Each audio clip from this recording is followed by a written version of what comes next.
wish to bring in some extraneous additional variable here to try and counter this argument, well, then you're not talking about antinatalism as I've presented.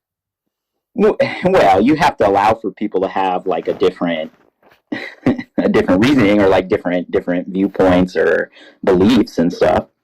That's ultimately that's why I said earlier, what you're saying, I think it is. It's just that if you go down the road of atheism, that's where you're going to end, just death, decay, and destruction. Like, that's all there is. Now, how's that relevant to the antinatalist argument? Because you're going to find, I guess you could find some theists that'll be antinatalist, but it's going to be way less. I don't think so, not really. I can tell you, anyone on this app that we kind of know, I could probably tell you now if they're like pro or anti-natalist. And a big I don't think it's very common for like theists to be anti-natalist. They may not like procreate, for whatever reason, but they're like either in favor of more children, they're like pro-life, like literally, or they just like don't participate. I don't think I've ever seen a theist that is anti-natalist, personally. This argument is about the pain and pleasure and whether you bring sentient life into existence in this world. It's not talking about the afterlife. If you want to talk about that as an extra consideration or something else, then that's antinatalism plus or antinatalism, updated or theistic antinatalism. This is not that, right? So that consideration isn't part of this. It's whether they're suffering and whether you ought to bring them in here, in this world. Yeah. And by the way, Rooster, just as a separate point, how many people in the afterlife, by your conception, are suffering versus how many are in pleasure? I don't know. You're a Christian, right? I hope that hell is empty, but I don't know. Yeah, if we take a normal, straightforward reading of, I think they're almost anybody who isn't a Christian would be in hell, in which case that would be the majority of people, presumably. Well, I think you shouldn't listen to all the horror stories the Christians told you. Yeah, my opinion, and I don't know how Michael feels about this, but my opinion is that God gives every individual human the grace necessary for salvation. So that is not to say everyone is necessarily saved, but it's he gives everyone the grace necessary for it. Now, people may reject it and choose hell, but so I'm not sure if anyone has or not. I hope. Why would you think that? I mean, surely there's going to be maybe half. Maybe I'm being a little bit too charitable to myself. Maybe a third of humans that have ever existed were not Christians. And if they weren't Christians, presumably they didn't accept that gift. And what are you saying that they're not in hell? I'm not saying, I don't know if anyone is in hell. I hope no one is. But what I would say is that even people let's say people that have never even heard of Christ, or maybe even people that have, I would still say that those people have been given the grace necessary for salvation. And you could have there's a sense that we call the baptism of desire, right? And it could be like knowing all things necessary. They would be baptized, essentially. I mean, that's kind of a very simplified way of saying it. But so something akin to that is possible for all people. Yeah, what's possible and what's probable or what has happened is very different things. I mean, we can go on. This will take us completely off antinatalism, which is fine. If you want to try and make the argument that you think most people are in heaven. Well, I'm not saying I'm not justifies you. I have no idea. Bringing somebody into existence who's going to suffer in this world so that they can be in heaven afterwards. Yeah, I mean, I think that's fair. If someone's going to suffer any amount of suffering that's possible in life, but let's just say at the end of it, there's heaven, infinite, pure bliss, or however you want to think of that, then it's worth it, right? Yeah, well, I'm not sure about that, but let's assume that that's the case for the moment. You have to show that it's likely that you're going to get that. Otherwise, you are committing somebody else to a lottery without their permission, because they could go to hell. I think it's like you'd have to establish that the odds are in your favor and not the other way around. Yeah, because God offers the grace necessary for salvation to everyone. So it how many people take it? Achieve it. I don't know. How do you establish that because God offers it, it's therefore likely that most people take it? I'm not saying most people do or don't. I'm saying I don't know, but I'm saying in God perfect justice and perfect mercy meet, right? So, in the sense that he's perfectly merciful, yeah, I mean, I rely on that. And I don't know what that means. That's a vacuous claim. I don't know what perfect mercy is. That's like gobbledygook to me. Well, do you know it's what unintelligible, mercy is? rather. I know what mercy is. It's the suspension of judgment where you would otherwise punish somebody. That's what I understand to be mercy. Okay. And can you think of like degrees of mercy? Yep. I don't know what perfect would mean. That would mean there'd be no judgment. Perfect mercy would be the highest degree of mercy, right? And the So highest perfect degree mercy of to me would be absence of judgment. There'd be no judgment. Everybody goes to heaven. Then you'd be a universalist. That would be perfect mercy to me. right. But then, so God has perfect mercy and perfect justice, and those meet. And I'm not claiming to know. No, exactly. that would be contradictory. That would be contradictory.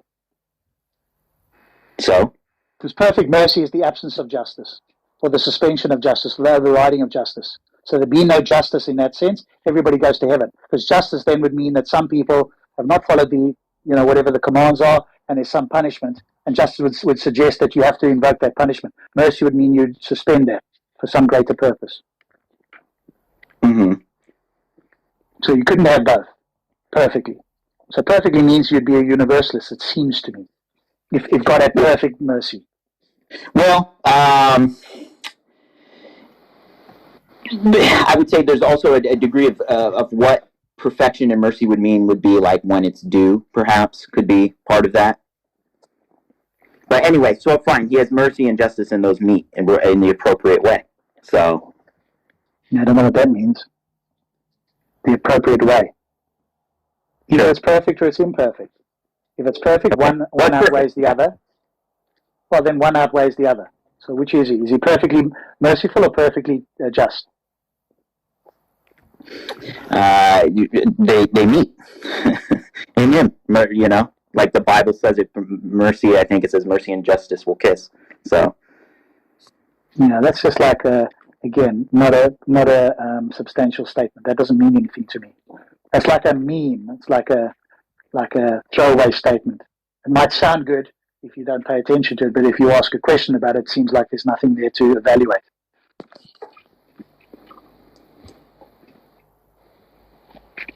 Right, so that's why I'm saying, like, your view does lead to just like death, decay, and destruction, right? Because you're just like tossing out the idea of like God. Yeah, the antinatalist view doesn't take afterlife into account. That's correct. This particular one doesn't take that into account, because that's, by at least all the antinatalists that I'm aware of, that's a speculative idea under their view anyway, so they don't take that into account. But if we did take it into account, like we're trying to do now, you would have to show that it's more likely that you get to heaven than not, and by some significant margin. Otherwise, you're gambling with somebody else's salvation or lack thereof for eternity, and that would, I suggest, not be good on you. But I would describe hell, right? The definition of hell would be the self-imposed separation of communion with God. So it's chosen to separate yourself from communion with God. So when you say like more, somebody might want that. Not like so that wouldn't be hell to them. Coin. I'm sorry, what did you say? Yeah, but now you're again talking about your sort of sterilized version of hell, which is, and some people might go, you know what? If your God existed, well, it couldn't actually, but assume there was a way for it to exist.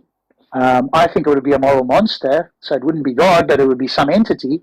Then I would want to be separated from that, or ideally annihilated, and that would be heaven to me. So that wouldn't be hell. So that's not a conception that most people understand.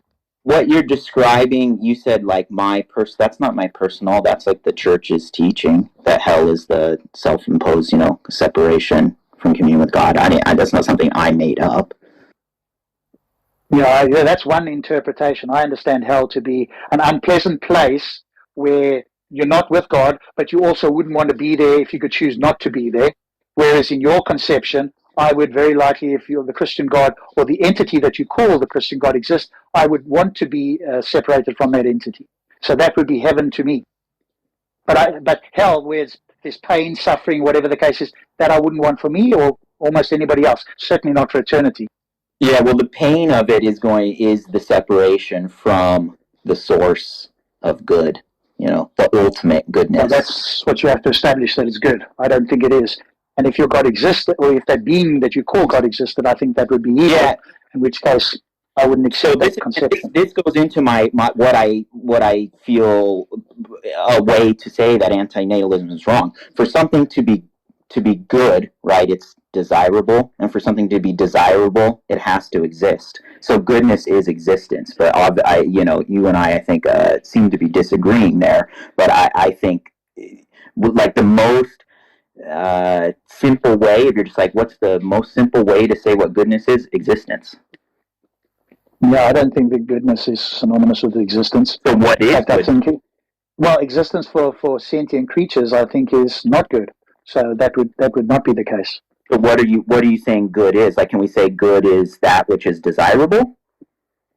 Desirable for a sentient creature, but if you didn't exist, then I think that would be, if I could use the term, the desirable outcome. So I think it's desirable that people do not come into existence. But there's no object of like desire there, right? Like I'm evaluating as a living being, right? Obviously, we can only evaluate this as living beings. And I'm saying, based on the arguments, based on the suffering that I see in my life, extrapolated out there, I could list you all of this, or at least some of the unpleasantness has happened, not only to each one of us, remember, but to the same things we inflict on all the other sentient creatures. Sure. But if there were no humans, if tomorrow human beings disappeared off this earth, it seems to me there'd be far less suffering of all other sentient beings. Well, if you think other sentient beings suffer, the other beings, put that on them, right? They might take over where we live, or areas where our homes are, towns and cities and stuff, and then just be killing each other, right? Like the wolves would be hunting the deer and whatever. Yeah, we wouldn't be invoking the suffering on them, right? So that's the misanthropic view. And every single person you bring into existence likely causes suffering, or will cause suffering, to somebody else or some other creature, whether they eat them or whether they torture them in some way. And most of us don't want to do that, but we end up doing it anyway. And if we weren't here, none of that would be the case. And by the way, the other thing, which I haven't got into, I need to look into it a bit more deeply, but what Benito's argument in particular, he claims solves, is population ethics, right? The idea of the repugnant conclusion. What's his name? What's the guy's name? It's quite famous. What's the guy's name? I can't think of his name now. He's a famous philosopher. But he gives the idea of, if you had world A and they had some degree of happiness in the world, and you took the view that if there's more people then that had happiness, even if the degree of happiness was reduced, that would be a better world. In other words, if somebody was ecstatic and there was one person in the world, but you had a world with 10 people in and they weren't quite so ecstatic, that would be a better world. Right? And most people seem to think that that's the case. And you extrapolate that out, and if you get to world Z, you have like a world with 1 trillion people that are only barely above, depression. And because there's this overall more happiness, if you want to call it that, or more pleasure, extrapolated out, that ought to be a better world. And that's what he calls the repugnant conclusion. Of course, Benito's view just is able to deal with that. So there's that view with population ethics that the antinatalist view can deal with. That's much harder for somebody else to deal with, the pronatalist. So there are other benefits to it as well. Anyway, we've talked about it a lot. I don't know. Somebody else can jump in if they want. But Rooster, one of the things you can come away and you can tell me if you can establish is that it's more likely that you'd be in heaven eternally. If you could establish that, then you as a Christian, if you thought your worldview was true, maybe then you would have an argument against this by adding that extra criteria in. Yeah, I'm not sure how you could do that. But the view of what I'm proposing, right, for the afterlife is not that it's like some probability. There's not like a coin flip or pulling like a number out of a hat or something like that, right? So is it more probable? Well, if you raise children correctly, I guess you could say that makes it more probable, right? If you tell them about the faith, you tell them about God, you tell them what they should and shouldn't do, things like that. No, we're talking about people in general, right? So is it the case that it's more probable that you're going to go to heaven than hell? Well, Because even some Christians don't, right? And you've all got different views on heaven and hell, right? As Christians, you can't even agree on what the criteria is. Some people think it's works, some think it's faith, or a combination of. You guys can't agree as a collective on what the requirements are to get to heaven, even.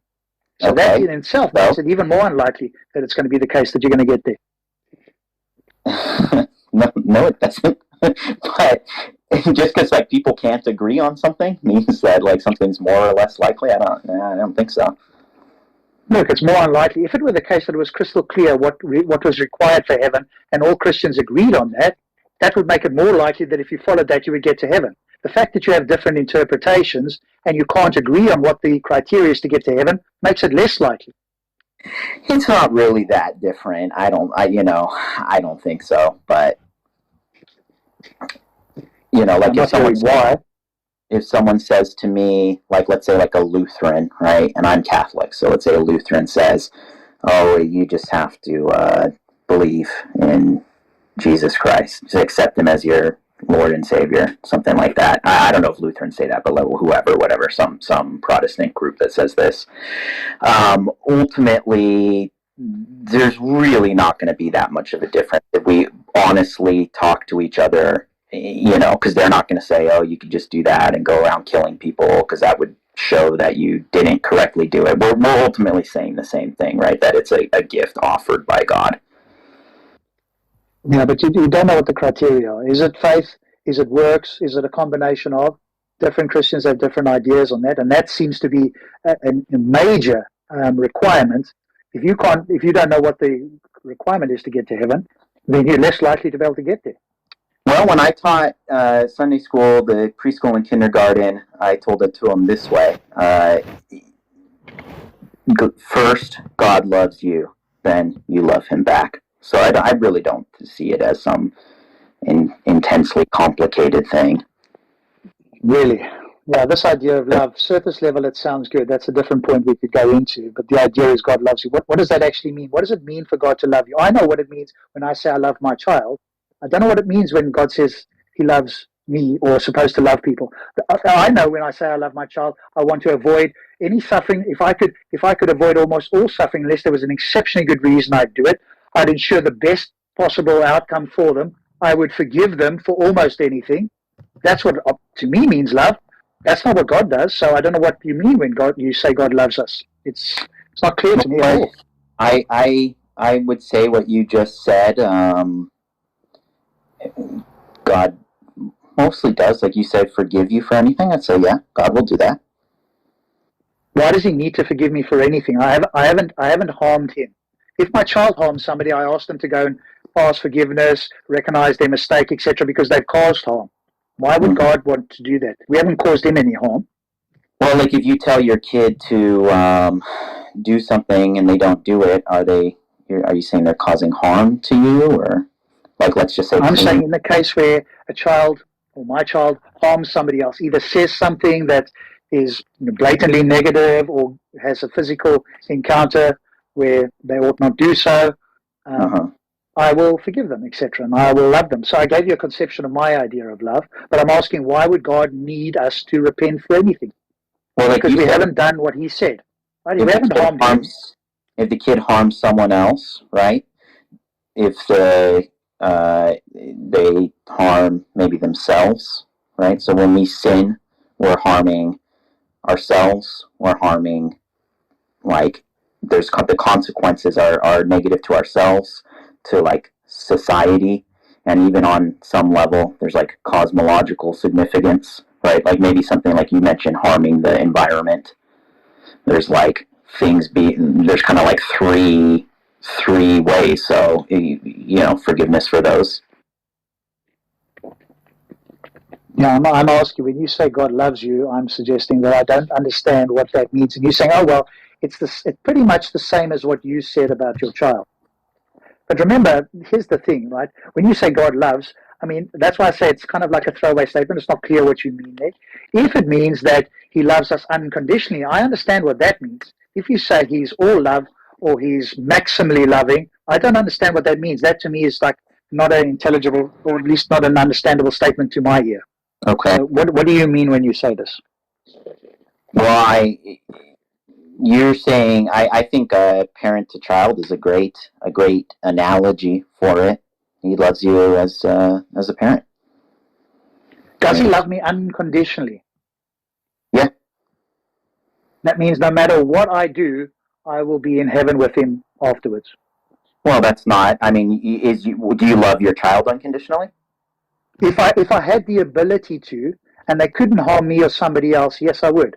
I'd forgive them ultimately for anything, because I know they're a flawed creature, and it's just a case of learning, and I'm not going to punish them for doing that. If I could produce them in a way where they didn't have those errors, I would do that. So if I could be unconditionally loving, then yes, I would be. I can't be because I'm a flawed human being and I just fail at that. God presumably doesn't have those problems. You're saying like entrance into heaven would be the only way to show unconditional love, like entrance no matter what. What if they say, I don't want to be in heaven? Well, then to me, an unconditionally loving God would ask them what they want instead, and would give them that. Okay, well, that's what hell is, right? The voluntary separation from communion with God. Or another option that you haven't considered. Why would God need to ask what the creature wanted? No, because in that scenario, Rooster said, well, what if they don't want to go to heaven? Well, I'm saying that's kind of unintelligible, meaning if it's saying that the Creator gives the creation that which the creation is lacking, the Creator knows what the creation is lacking, if anything. The creation doesn't need to talk. He doesn't need to explain to him, hey, I could use this, or this is uncomfortable for me. The Creator would theoretically just say, good, satisfied, done. Right? You could say you don't like it, I guess, but it doesn't make a lot of sense. Like, if theoretically it is sound that the creator of the universe is offering to you satisfaction as a sensation, it doesn't make any sense to be against such a satisfaction, I think. But also, a person's natural, being before we were created was in heaven, connected to God, right? So, if we come down to this world and we do what we're supposed to do, we're going back to our natural origin. So there's no choice whether I want to do this or that. Is that you automatically go and are connected to God. That's where we're going. That's our home. It's that if we come into this world and we destruct things and we do things wrong, then we're separated. So there's no choice there. No, that's a theological thing that you guys can work out amongst yourself. Rooster said, what happens if they don't want to go to heaven? Michael's view is God already knows. That doesn't make any sense. Don't want to go to heaven. No, that's something you could take. If you didn't want to go to heaven, then not going to heaven would be your heaven, right? That's what I say. That's what I'm saying. Like, you're playing games. Well, heaven be whatever your desire is, presumably. Exactly, meaning heaven is the satisfaction of what you want. You can't say like, oh, but I don't want that. It doesn't make any sense. The point is that Rooster says that God loves us. Now, I don't know whether he seemed to suggest that God loves us unconditionally, but then there's some conditions. If he loves us unconditionally, he's going to do what we understand to be love. If it's not the case, then I don't know what love is. That's why I said to him, when he says God loves us, it doesn't seem to me, on the Christian account, at least as my understanding, he may have a different one, that he loves us in the same way I love my child. But he says, yeah, that's a good analogy, and I don't seem to see that. Why so don't maybe you I'm missing think? something, or he's got a different view on it. Why don't you I think? think you're probably right. He sounds like he's lying. Why don't you think he loves us the same way a father loves? Well, I'm just saying it doesn't sound like he has any evidence to support it. It sounds like he likes to think that wouldn't it be nice if like the creator of the universe loved me like my pa would play baseball with me. But like just because he wants that to believe, he doesn't have any evidence for that. Can I comment on that? One time? Can I comment on that? There's a good reason to say that analogy doesn't really work, because if you as a parent were looking at I your would have child, remembered God playing catch with me. yeah, okay. Can you give me some seconds, please? If you were looking at your child crawling towards poison, you'd probably act quickly and get your child to safety. But what God does to that child, let's say maybe the parent looked away, God will just say, well, that's your fault, and we'll watch the child eat poison, and it never really reacts to anything. So that analogy is not a good one. It's a horrible one, actually. It's part of God's plan. Yeah, well, that seems problematic because, then all the suffering that goes on, plus the goodness, you'd have to say is all God's plan.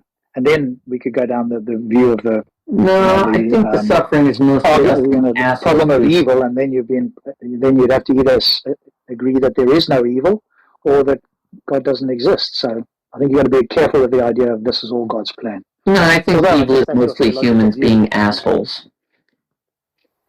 What about natural disasters then?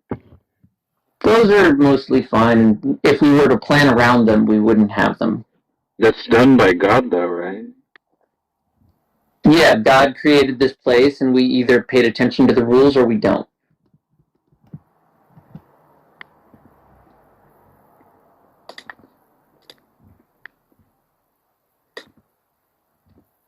Are we still on anti-natalism?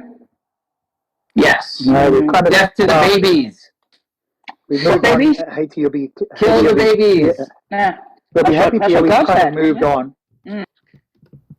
You'll be happy to we've moved on because Rousseau wanted to bring in the afterlife as a consideration to overcome antinatalism. But what he couldn't establish is that it's more likely that you go to heaven than not. And so otherwise he'd still be playing like, like a gamble, bringing life into existence. That's and then we pretty went on good, to though. whether God was good or not and so on.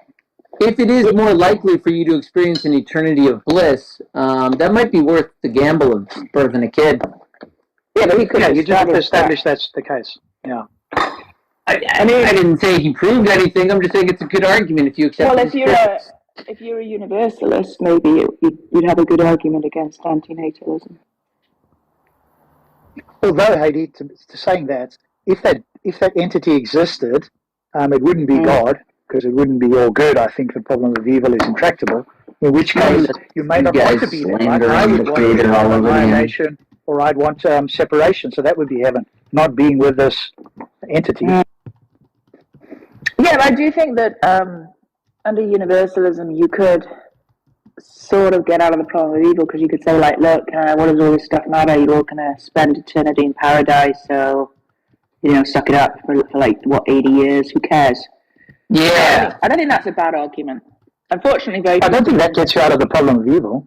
You don't? I don't know. The way to get out of the problem of evil is to say there is no evil or equivocate on what you mean by evil. No, the That's problem way of to get out evil of is it dealt with by saying, don't be a shitty human being. Yeah, that's So what I doesn't deal with it. Yeah, no, you're like It's got nothing to complaining do with that the like problem of God is evil. responsible for the horrible people that you have to deal with. Like, yeah, also they're responsible. Look, did God have to create? No. Okay. Was he morally perfect prior to creation? I don't think that morally perfect had any meaning prior to creation. Do you know what morally perfect means in this context? Yeah. Only does what ought be done. A normative. Right, view, exactly. right? I'm saying, like, before creation, I don't think anything ought to have been done at all. Do you think God is all powerful, all knowing, and all good? Yeah. Okay. If he's all good, that would equate to morally perfect, right? He only does what ought be done. And what we mean is that doesn't commit him to No. and you agreed, it doesn't commit him to You're making a mistake there. It's not that like he only does what ought be done. It's what he does is what ought be done. You see? I mean, you can phrase it that way that you feel more comfortable with it. I don't think there's much of a difference there. If you think the world is morally imperfect now, presumably you think the world is morally imperfect now. What do you mean by the world is morally imperfect? So God plus creation. He's created us, the world today. The world in this context means all of reality, which is God plus creation. No. I mean, like, creation itself is not morally imperfect or perfect. Morality, in my conception, discusses the interactions of humans, really, right? Are there things that humans ought do and ought not do? Yes. Okay, do those edicts come from God? Yeah. Are there things that people are doing today that they ought not do? Yes. That's what we construe as evil. And that would be then sure. the world is Yeah. morally imperfect. Okay, That's so true. then the world is morally imperfect. No. If God is a morally perfect being, then his No. actions Again, cannot I asked you to define your term, and you went on like a logic trail, but that didn't define what do you mean by more. So when you say the world is morally imperfect, you mean there are people within this world that do bad things? So then, yes, I agree. Morally imperfect world. then if God is a morally perfect being, his actions cannot decrease the degree of moral perfection in the world. Would you agree Okay, with that? what does that mean? God is all perfect, all good. His actions Good. can't bring about evil. That would be inconsistent, right? A morally perfect Yeah, but being, he remember, cannot do only what? does. He can only do what ought be done by his lights. Yes, that's true. What he's saying is Good. the act of creation lessened the sort of We're getting to that. you know, Yep, we get into that part still. Would you also agree Creation that? did what exactly? Hang on, we're getting to that. Let's not jump the gun. We're getting to that. All right. If God is a morally perfect being, then prior to God creating anything, the world, existence, was morally perfect. Agreed? I'm sorry, say again? If God is a morally perfect being, then prior to God creating anything, the world was morally perfect. Again, I brush against that because I really look at morality as describing interactions of humans, but like, I don't know, I'll concede it to go on, I guess.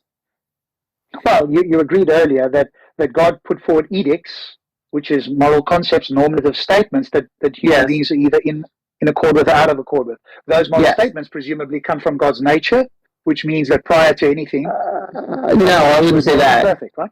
No, I wouldn't say these edicts come from God's nature. It's not exactly how I would describe it.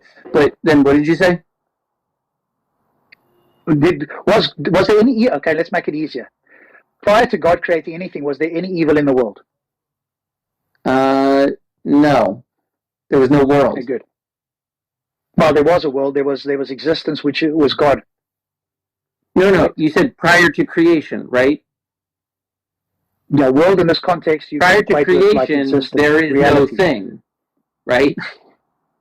No, there's God. no, right? there's God. What do you mean God there's doesn't no think. thing. Okay, right, exactly. There's just God. When there's just God, you're asking, is there any evil in the world? No, there's no world for there to be evil within. Well, world in this context means a reality in which God is all there is.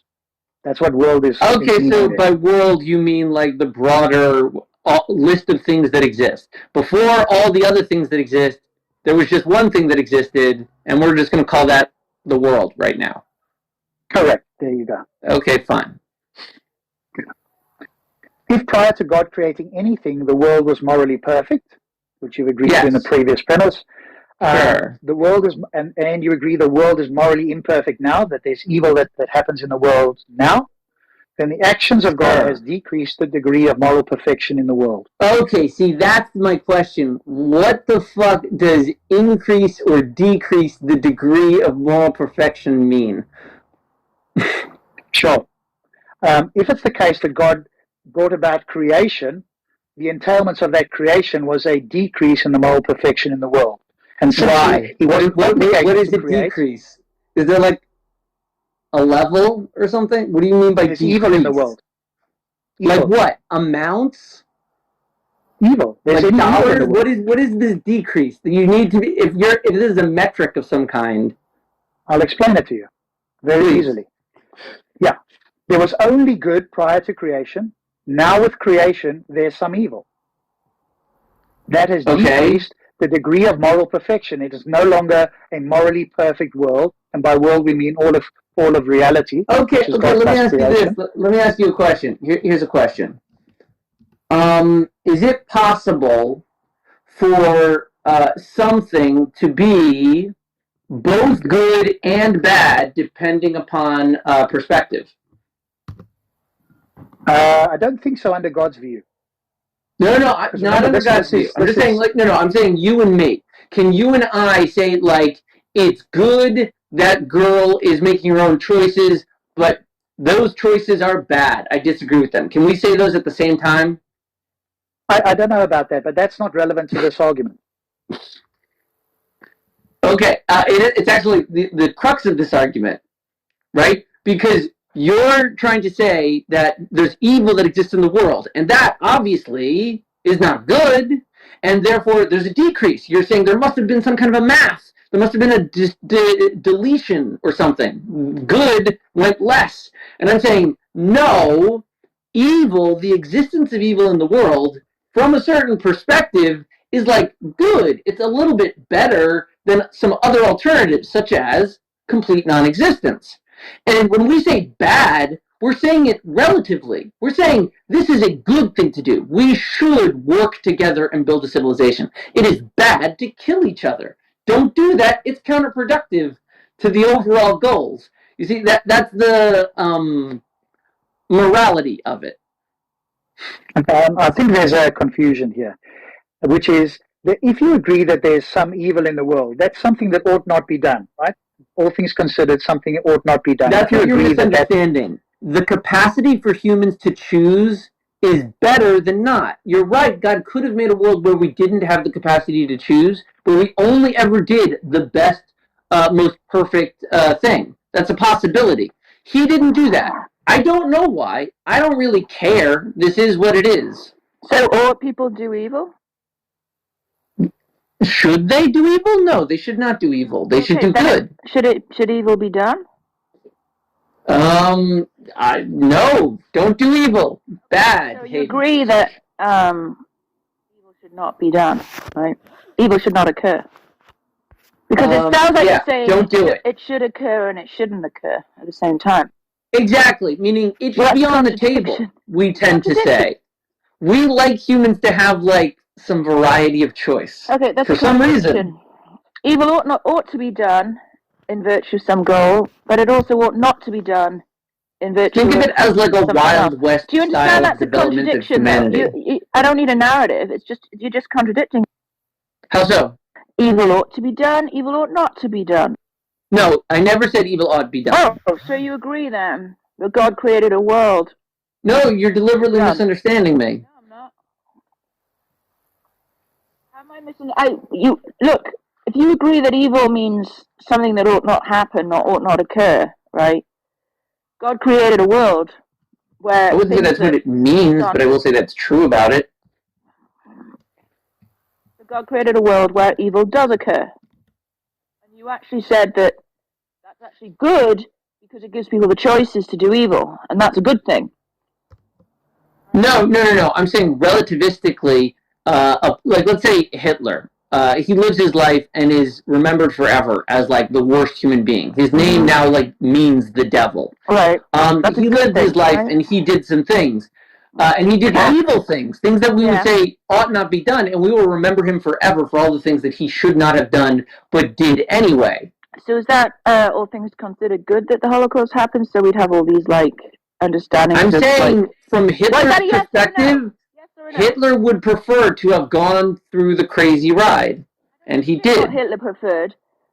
I know, because he God's did it. looking down. Do you think God's looking down and said, all things considered, the Holocaust was good and that ought to have happened? Do you think God set up a sandbox Yes or to no? play in, and we've Another been yes or killing no? each other. Another yes or no, you're not answering.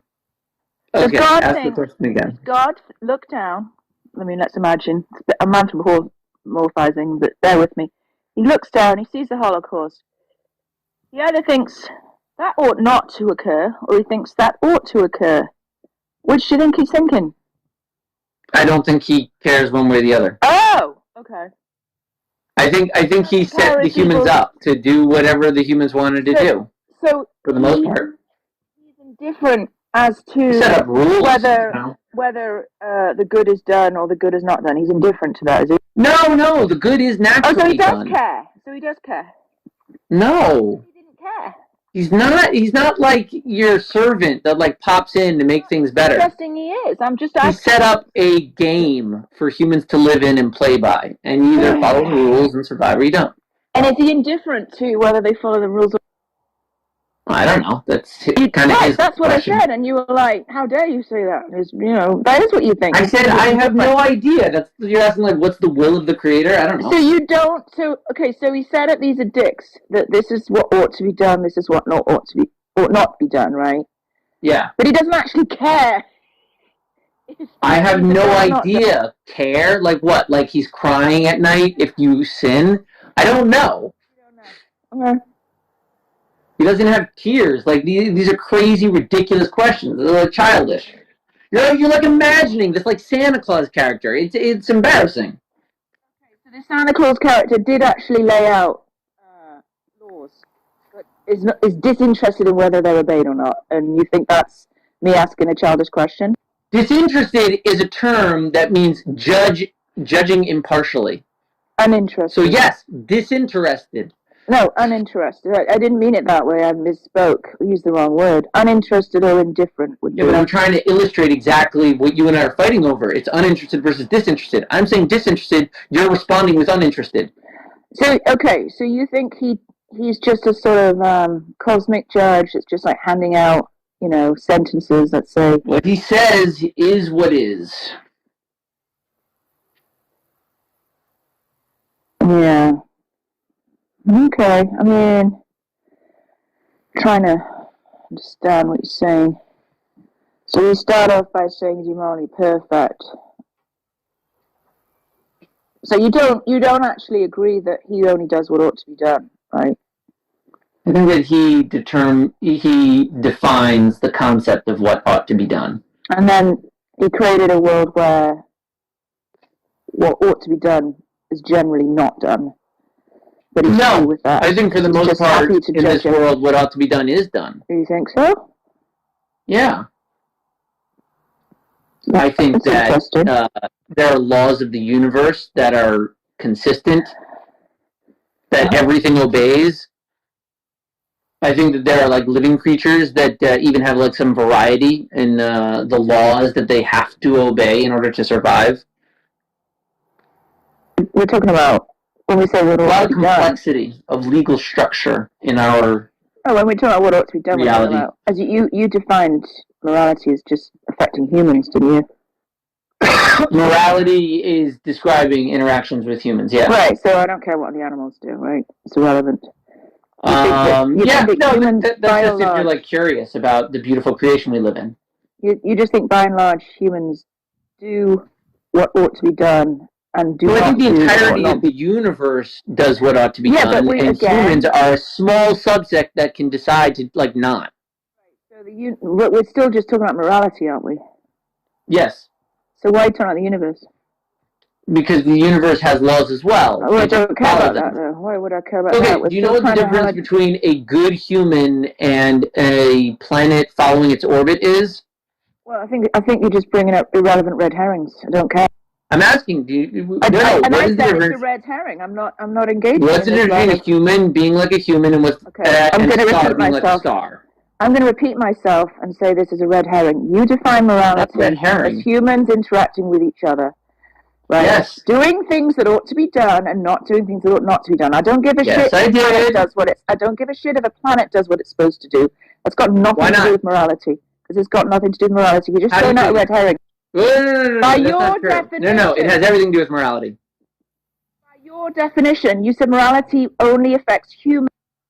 Right, that's true. Why are you now saying planets have something to do with morality? Because humans, right? What is right to do by humans, right? How do we determine that? Where does that come from? The only answer, the only way we can ever figure out what is right by humans is by understanding what a human is. It's called an ontological claim or argument. You have to define what is this thing and then how does it function. But the reason it's relevant to go to a star is you can look at a star and say, when is a star functioning properly? When is it failing? When is it living? When is it dying? How does it function? from that same morality, the laws that it follows to exist as a star, the human can also look to his state and his being and acknowledge that there's a right and wrong way to be a human, and thus morality. Right. What does that matter? We're discussing whether humans behave in a moral way or not. You're just telling me how they derive morality. You don't see why that matters.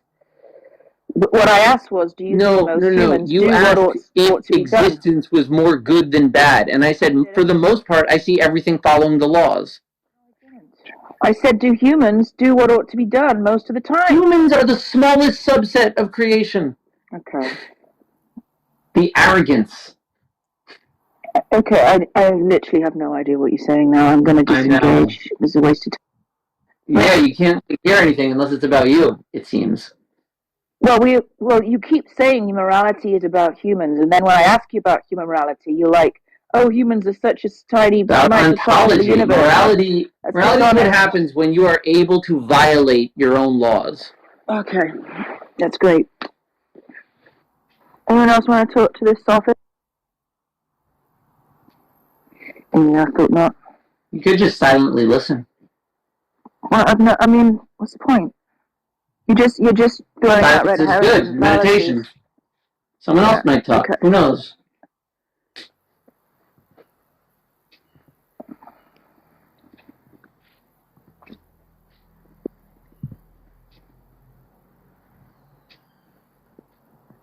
Yeah, Michael, you didn't sort of seem to understand that premise 5 that I provided you. So I'll say it again, and then you tell me where you disagree. If prior to God creating anything, the world was morally perfect, and the world is morally imperfect now, then the actions of God have decreased the degree of moral perfection in the world. What do you disagree with there? Decrease the degree of moral perfection in the world is a nonsense term that you have not even well defined. Okay, good. So if we agree that moral perfection is what ought to be done, and prior to God creating anything, only good happened. We'll use that language for you. There was only good in the world. But after creation, there was evil that was introduced. So if we equate all good to be morally perfect, and we equate some evil to be morally imperfect, does that now help elucidate why there's moral imperfection in the world and why the actions of God has led to that moral imperfection? You're going to have to ask shorter questions. I get lost in them. God's action of bringing about creation, which wasn't necessary, but was a presumably free choice under your view, whatever that means, brought about a state of affairs with moral imperfection. That is, that there is now evil in reality where there was no evil before. Yes. That constitutes a decrease in moral perfection. Yeah, that's a nonsense phrase. Yeah, I'm not hearing why it's nonsense.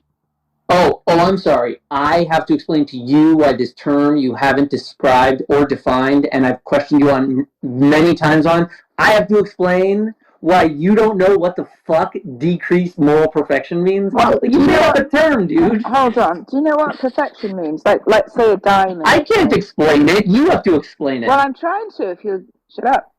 A diamond is perfect, right? Or it could be. There's such a thing as a flawless diamond, right? Do you understand that? No, a diamond is a rock. What do you mean? Oh, so you're just pretending you don't know what perfect is. No, I'm saying that a human may attribute a thing as like a perfected diamond, but that's just his like opinion, man. Right. So you so you have no concept of the word perfect or what it means. Is that what you're saying? I'm asking you're using the freaking terms. Look, I could give you other examples, but you're probably just going to say some bullshit like diamonds aren't perfect. I mean, I would say that water is perfectly watery. I think I can describe water is perfectly watery. So if you take out a chemical, I don't know, I know water's made up of like some elements. I'm not good at chemistry, but let's just say that if you take one out, if you could, I don't know if you could, then it wouldn't be perfectly watery anymore, would it? It would be something less than perfectly watery. You're saying if I broke down the wateriness of this thing that I had, Well, let's yeah, say then it water's wouldn't made be of- water anymore. Great, there you go. So you do understand. What do I understand? I think I understand. I think I understand what the concept is, like, given how you guys defined the terms earlier. Because Rob asked if there is, like, imperfection in the world, and then Michael asked, what does that mean? Then Rob said there's just people that sin. So you guys just defined moral imperfection in the world as just the existence of people that sometimes sin, or like sometimes do things they shouldn't do. And so, like, the increase in moral imperfection is just going to be the increase, I guess, in like the amount of acts that ought not be done. Like, that's how it would be, given how you guys define terms. Yeah, it's not that complicated. Like, that you understand, right? Like, in the beginning, there was no people that did sins, and then after, there are people that do sins. Like, that's, I think, what Rob means by increase of moral imperfection. Decrease. Yeah, decrease. No, increase. Well, Moral imperfection. oh yeah. I mean, let's say there was like 0 out of 100, and 100 is like everything. Nothing happens that ought not happen. That's 100, and that's perfect because it's 100 out of 100. And then the next state of affairs is it's about 50 out of 100, and that 50 is like things happen that ought not happen. Well, clearly 50 is less than 100, right? So it's now less than perfect.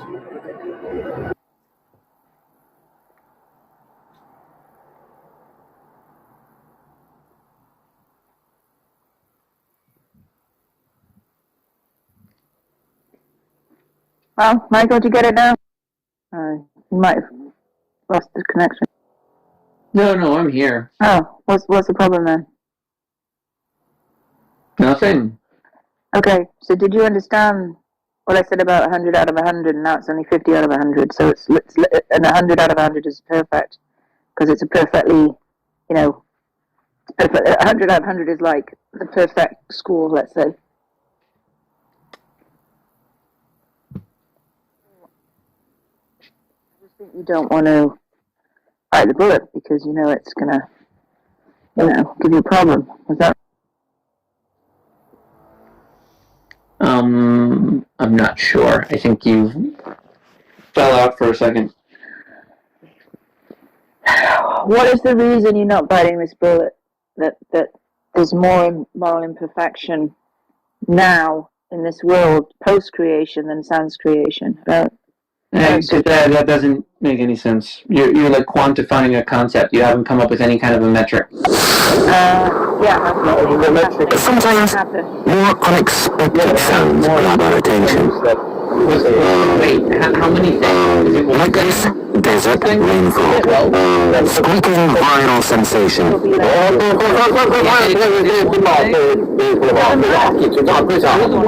million hits and counting. It sounds like a dog toy. Actually, this is a sonorous war cry of a very angry frog. Dude! At least one thing. Dude! At least one thing wrong. Ferocious. less than perfect? What do you disagree about there?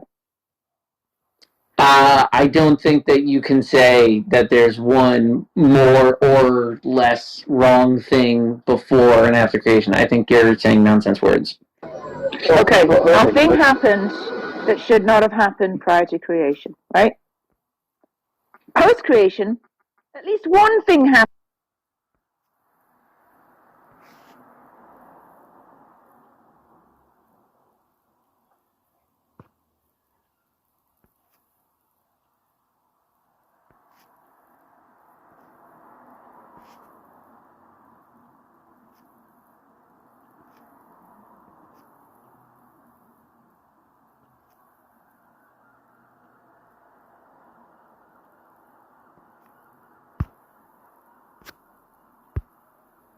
And there's literally nothing that ought not happen.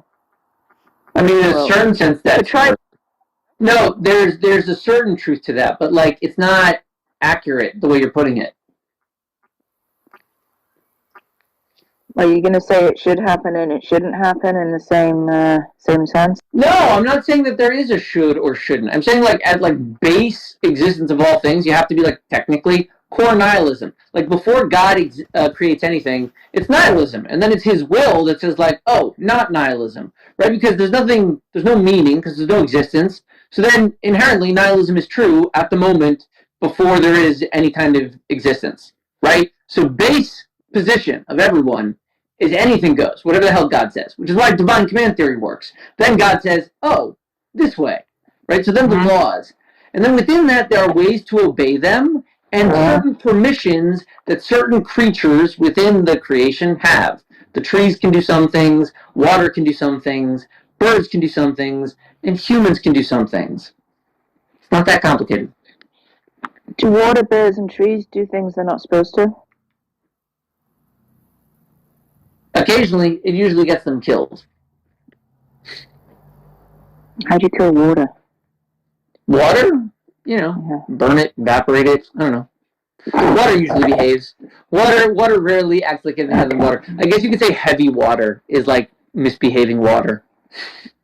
Yeah, I mean, if you want to. No, it's radioactive water. It's referred to as heavy water.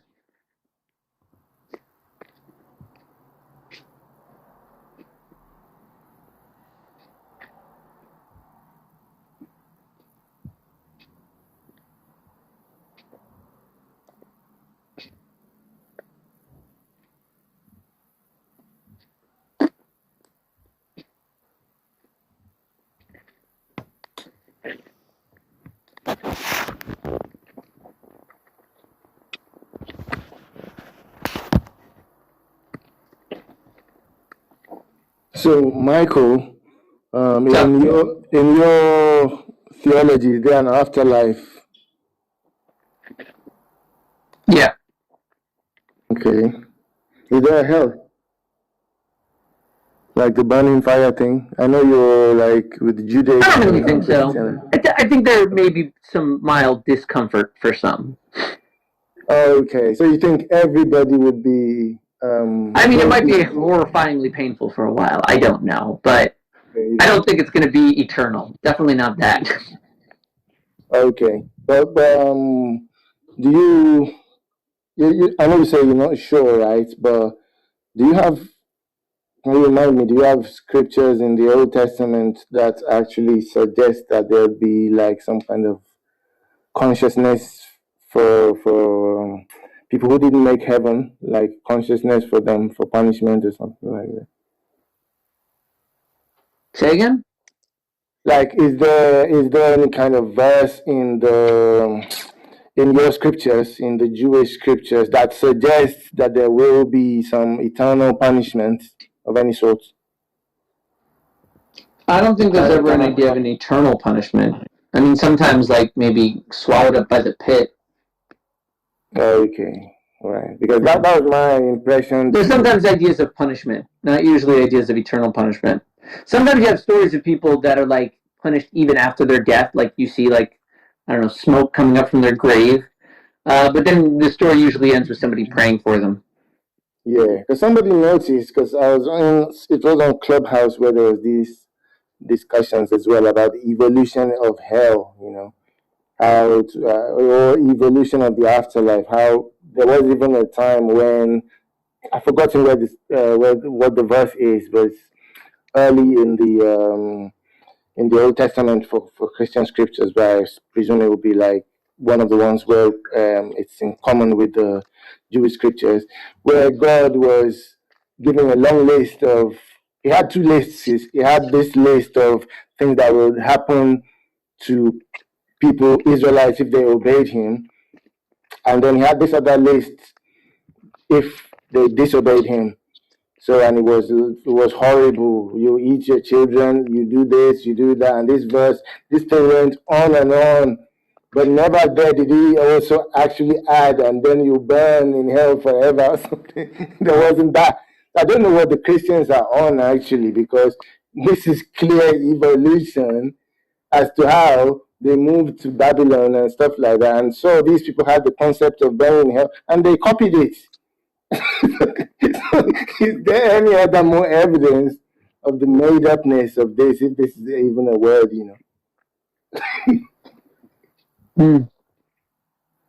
Because it just wasn't there. Because if it was there, all those times when this character God, I don't believe it's real, but if you just take it as a character, I was giving a long list of punishments he would actually inflict if the Israelites didn't obey him. Everything was on earth.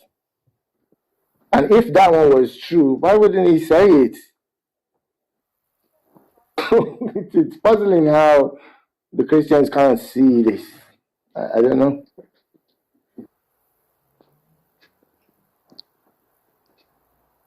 But for you, I don't think we have much to disagree on because you're not sure about what's going to come. But many Christians seem. I mean, I have an interesting theory, but I'm not like firm on it.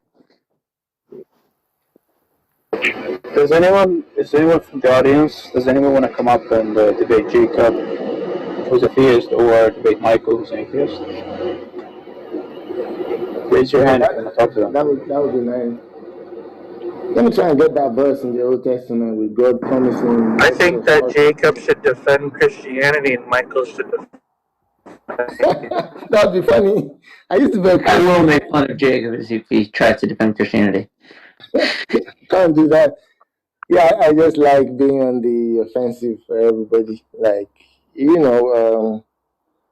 how do you? I know. What do you take the Jewish scriptures to be? How much of it do you think is allegory, like the flood and stuff?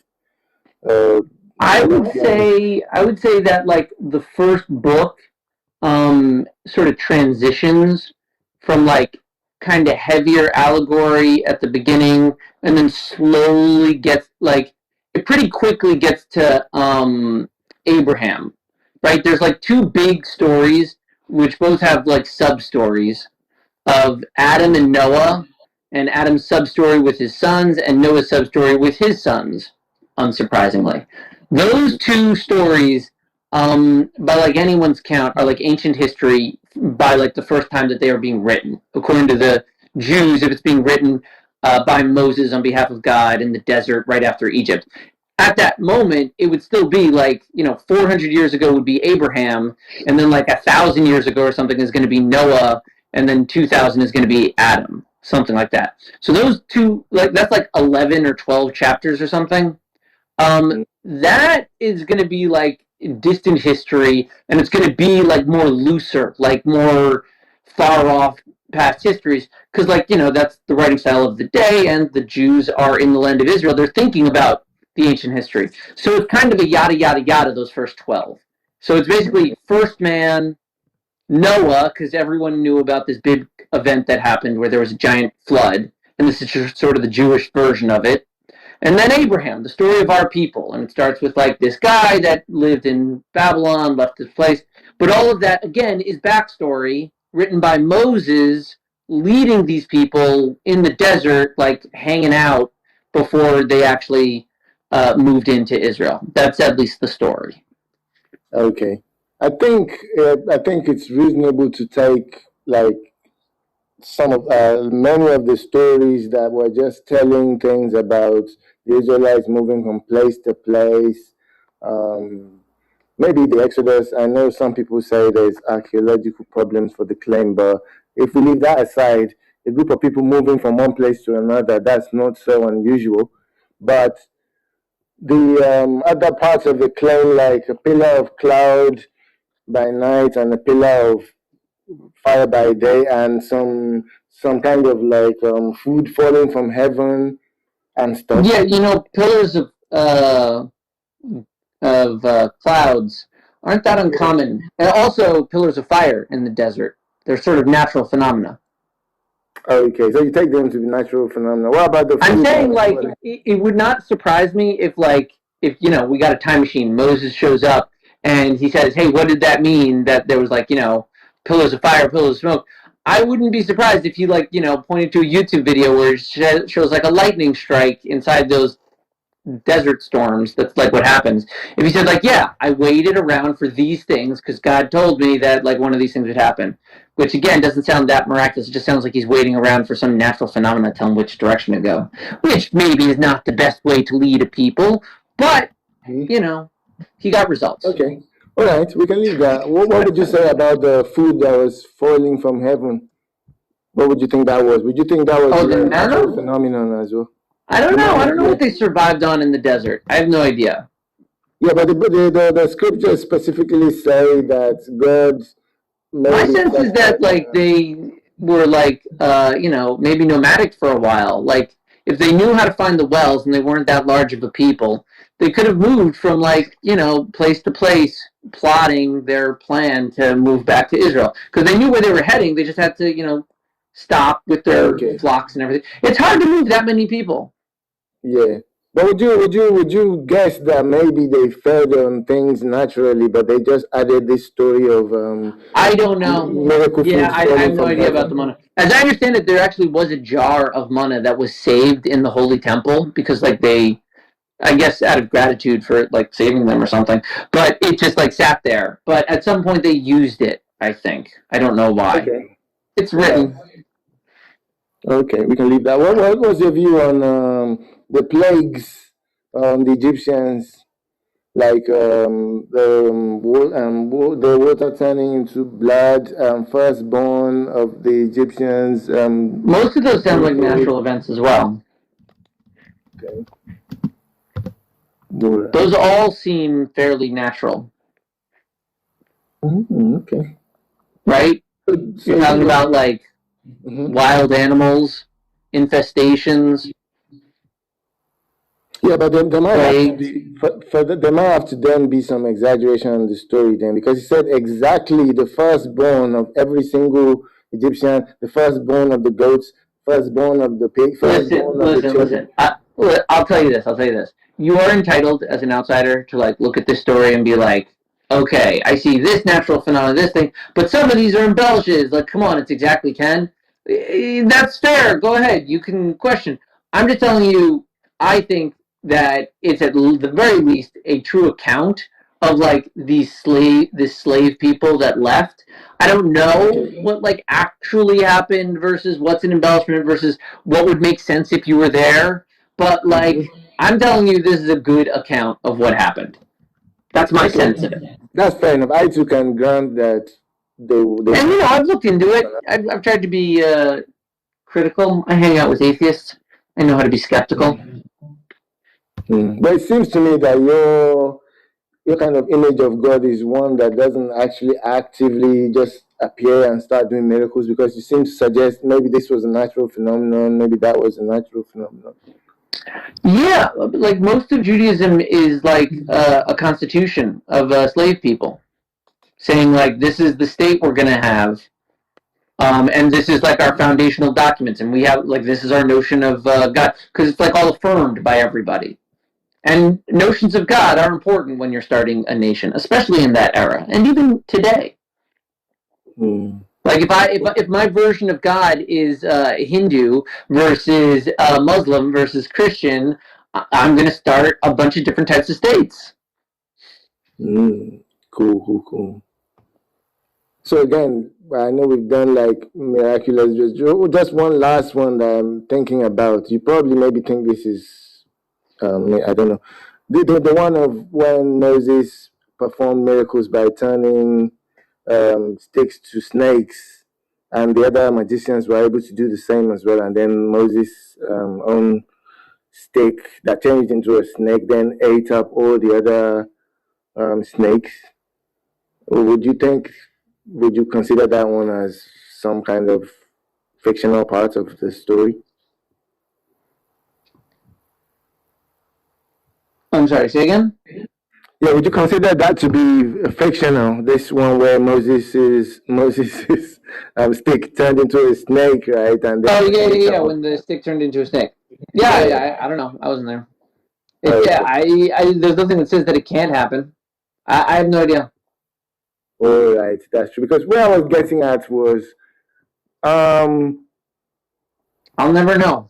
we'll never know. But to me, being warranted in believing that that God was real, it seems a bit contingent on those occurrences being real. Because if it turns out that these were just embellishments and exaggerations, and they were eating natural food, there wasn't any miraculous pillar of cloud, then what warrants actually believing that this God was a real God rather than just some kind of cultural, deity that didn't really exist, that people were just, Your mistake is thinking that if a culture defines a concept about existence, that means that it's not real. Like, we are talking about a real thing, and these things did actually happen. You may not like the way we're describing it, and I apologize that like you and I were never there to actually witness and describe it in our own ways.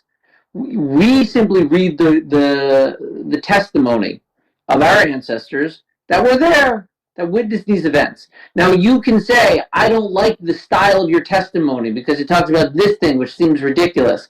Okay, you're just disliking an author from thousands of years ago, which is weird. Like, the work is what it is. It's not like a thing to criticize. It's a thing to read and either like or dislike and study and follow or abandon and walk away from. It's just a book, and if you don't like the system of morality it sets up or the claims that it makes, you think that any of those things are like not true or not in conformance, you're always entitled to walk away. In fact, the book highlights that at the beginning when it says humans get free choice. That's like rule number one in the book. So basically, the book in the first couple chapters is telling you throw this thing away immediately if you want to, because rule number one about humanity is we do whatever the fuck we want around here. Now, either continue reading the book or throw it away. It doesn't concern me. And yeah, I was more talking about how somebody who believes that the Jewish God exists, not like me. I might have already made my conclusions that I think these things didn't happen and stuff, but I'm thinking if there is someone who thinks that the Jewish God exists, if they hold at the same time that these stories, these miraculous stories, were fiction and the only truth was the actual movement of the people or any other natural stuff, that what warrant would they now have for believing that this God was a real one? There might as well be this God that hasn't really interacted and everything. So I'm not saying that that would allow us to conclude that this God doesn't exist, but they wouldn't have good reasons to believe that that God did exist if they also deny all the interactions that this book is describing. This book says, oh, this God appeared on the mountain and made a voice, gave Moses some tablets with the commandments written on it. If it turns out that all those were actually just embellishments, then what good reason do the Jewish people have for thinking that that the God is real? But I can see Michael is going out now. So maybe we'll continue at another time.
think you know, right?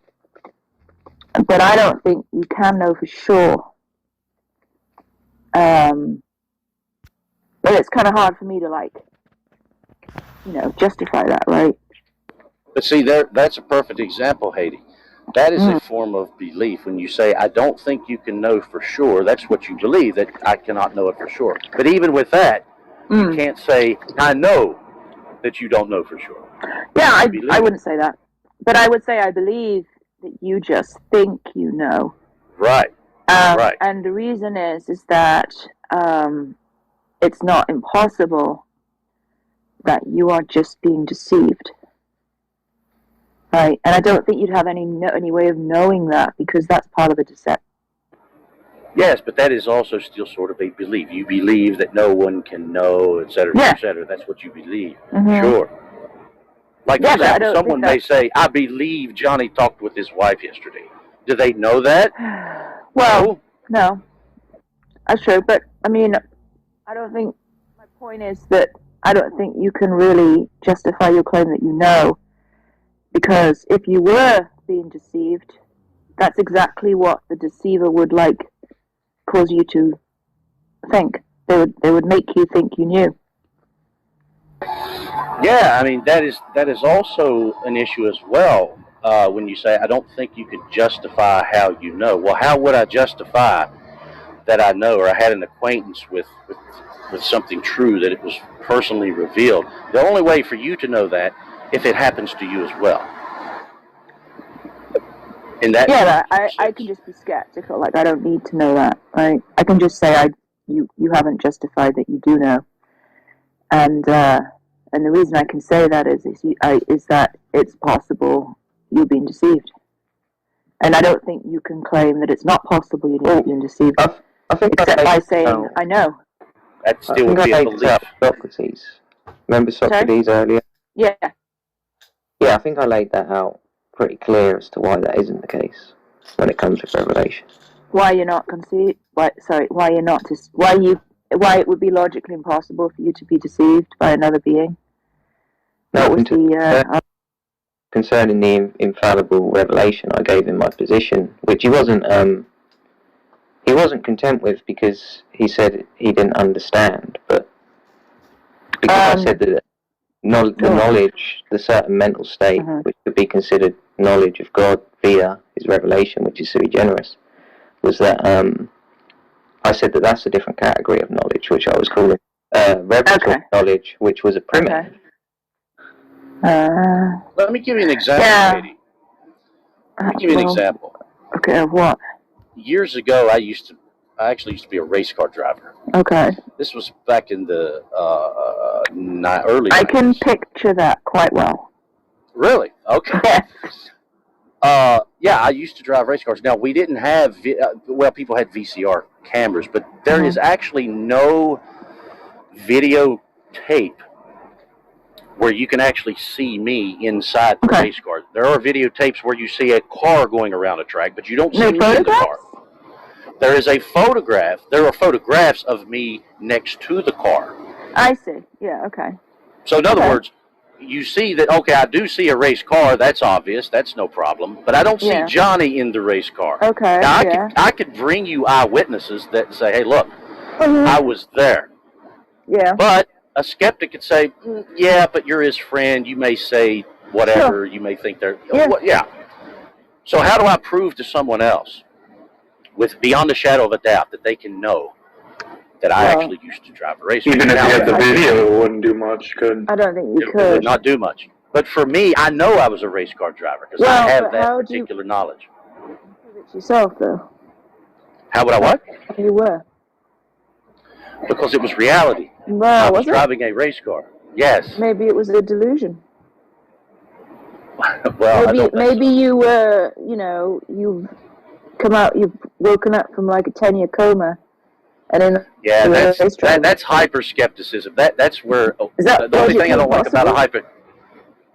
Well, here again, that just means is the statement itself contradictory. But the thing about a hyper skeptic is they can never arrive at any conclusion. It's always, it may be something else. Well, you eventually have to come to some sort of consensus or a conclusion that it is what it is. unless you're willing to live in a state of I don't know anything and can't know anything. Well, you could easily live in that state. You could just believe things. Well, but anyway. Hey, look, I have that particular experience that I was a race car driver.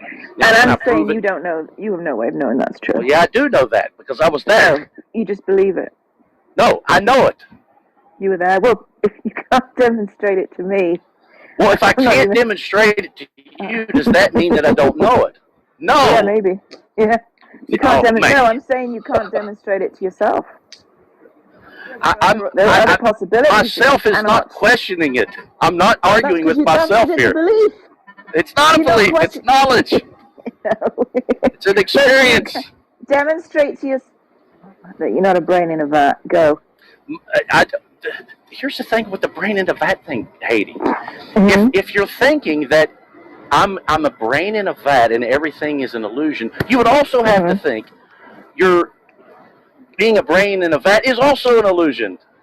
It doesn't work. You continually maybe your brain revolving door of skepticism. Yeah. I can't accept anything, not even my own statement. Okay, well that's just a consequence of skepticism demonstrated to me that you don't demonstrate. How do you prove to yourself you're not a brain in a vat? All you've said is it's really unlikely. Well, what is a brain in a vat? When someone says, well, how do you know you're not? First off, they're asking me to prove a negative, which you don't have to do. When someone says, how do you know you're not a brain in a vat, which supposes or suggests that a brain in a vat is reality. Well, how do you know that? You don't. You don't. Exactly. You don't so know that if you type are, of exercise and you don't know that you're not. Meaningless. That's the point. No, you just don't know anything. That's meaningless. People don't operate like that in life. I know they don't. Colloquially, we say we know things all the time, right? But we also could be wrong. Yeah, Haiti, then you don't even know if you're, like, having this conversation right now. That's true. So what? So if you don't even know that you're an intelligible being having a conversation with another person, why should anybody take anything that you say to heart? Because, like, you're just a figment. You're not real. Nothing you say. Well, why even speak at all? Well, hold on. If you're contemplating the possibility that I'm not real, then I think I've made my point. No, I'm not. That's what you. Oh, well, then you should talk to me then, because you think I'm real, right? Well, I should, but you shouldn't speak if you don't know that you're. Well, I don't know that I'm not real either. Yeah, but come on, Haiti, look. If you were involved in a car accident, let's say someone careens into the side of your vehicle, you call the police. You want a police report done. Yeah. Your vehicle's pretty much smashed, and the officer shows up and says, "I really don't need to do a police report because you saying your vehicle is smashed. That's just an illusion. Have a nice day." You would think he was retarded. Yeah, well, that's just a consequence, but that's a consequence. Yeah. No. Or you would have him fired. You would have him fired. Yeah, because, like I said, I could be real. I don't know. He could be real. So I'm going to assume he's real because I want my car fixed, right? Doc, in my imaginary world. I want my imaginary car fixed just as much as I want my real car fixed, right? I don't know what to do. I wish I was a real little boy. Yeah. I mean, I'm just saying that, like, when you say you know and you can't possibly be wrong, I just don't think you can, I don't think you can really I just that. don't know, like, why we have all these hypotheticals, like, why are you positing like you don't exist? Like, what's the I'm not saying I don't exist. I never said that. I just said I can't know for sure. Saying the opposite. Well, no, actually, I'm not saying that. I'm saying I might be the only. I mean, yeah, is it ridiculous? Of course. But the point is, I want Johnny to get the idea that just because he thinks he knows something and he can't be wrong about it doesn't make it the case. He could be deceived. He could be a brain in a vat. There could be a Cartesian demon making him think that. What's the difference between God and a Cartesian demon? There's none. He thinks one, like, omnipotent, omniscient mind is causing him to know things, right? Okay, well then, if you just have a Cartesian demon that's also omniscient and omnipotent, that could cause him to know things in exactly the same way. So the Cartesian demon always confuses me because, like, that just sounds like completely far-fetched and made up. So it's like, yeah, right it's back like at you're you. taking something that, but you're taking something that is developed, and we have arguments for the intelligent design, we have arguments for the necessity of the will, we have arguments for existence, creation. So it seems like you're taking all these things and you're forgetting those, and then you're saying, okay, what could be this fictional demon? I could make the exact same arguments for my demon if I wanted to. Yeah, but He's a necessary being. He's a non-contingent thing. But Haiti, this is a bit ridiculous. I mean, for example, I've been shot. I agree, it's ridiculous. It is terribly ridiculous. I've been shot. Now you know at. how atheists feel, Johnny. Well, but look, I've been Ridiculous shot at. and Now, far-fetched. if a person standing beside of me, while I'm getting shot at, says, "Well, you know what? I just have the illusion that we're being shot at." Well, you go ahead and stand right there and do nothing, and about 3 seconds later, you're going to be dead. Or if we're on patrol and I identify a landmine, and I know what I'm talking about, but the goofball beside me says, "Oh, I just hallucinating. It just could be a landmine, or it might not. I'm having an illusion here."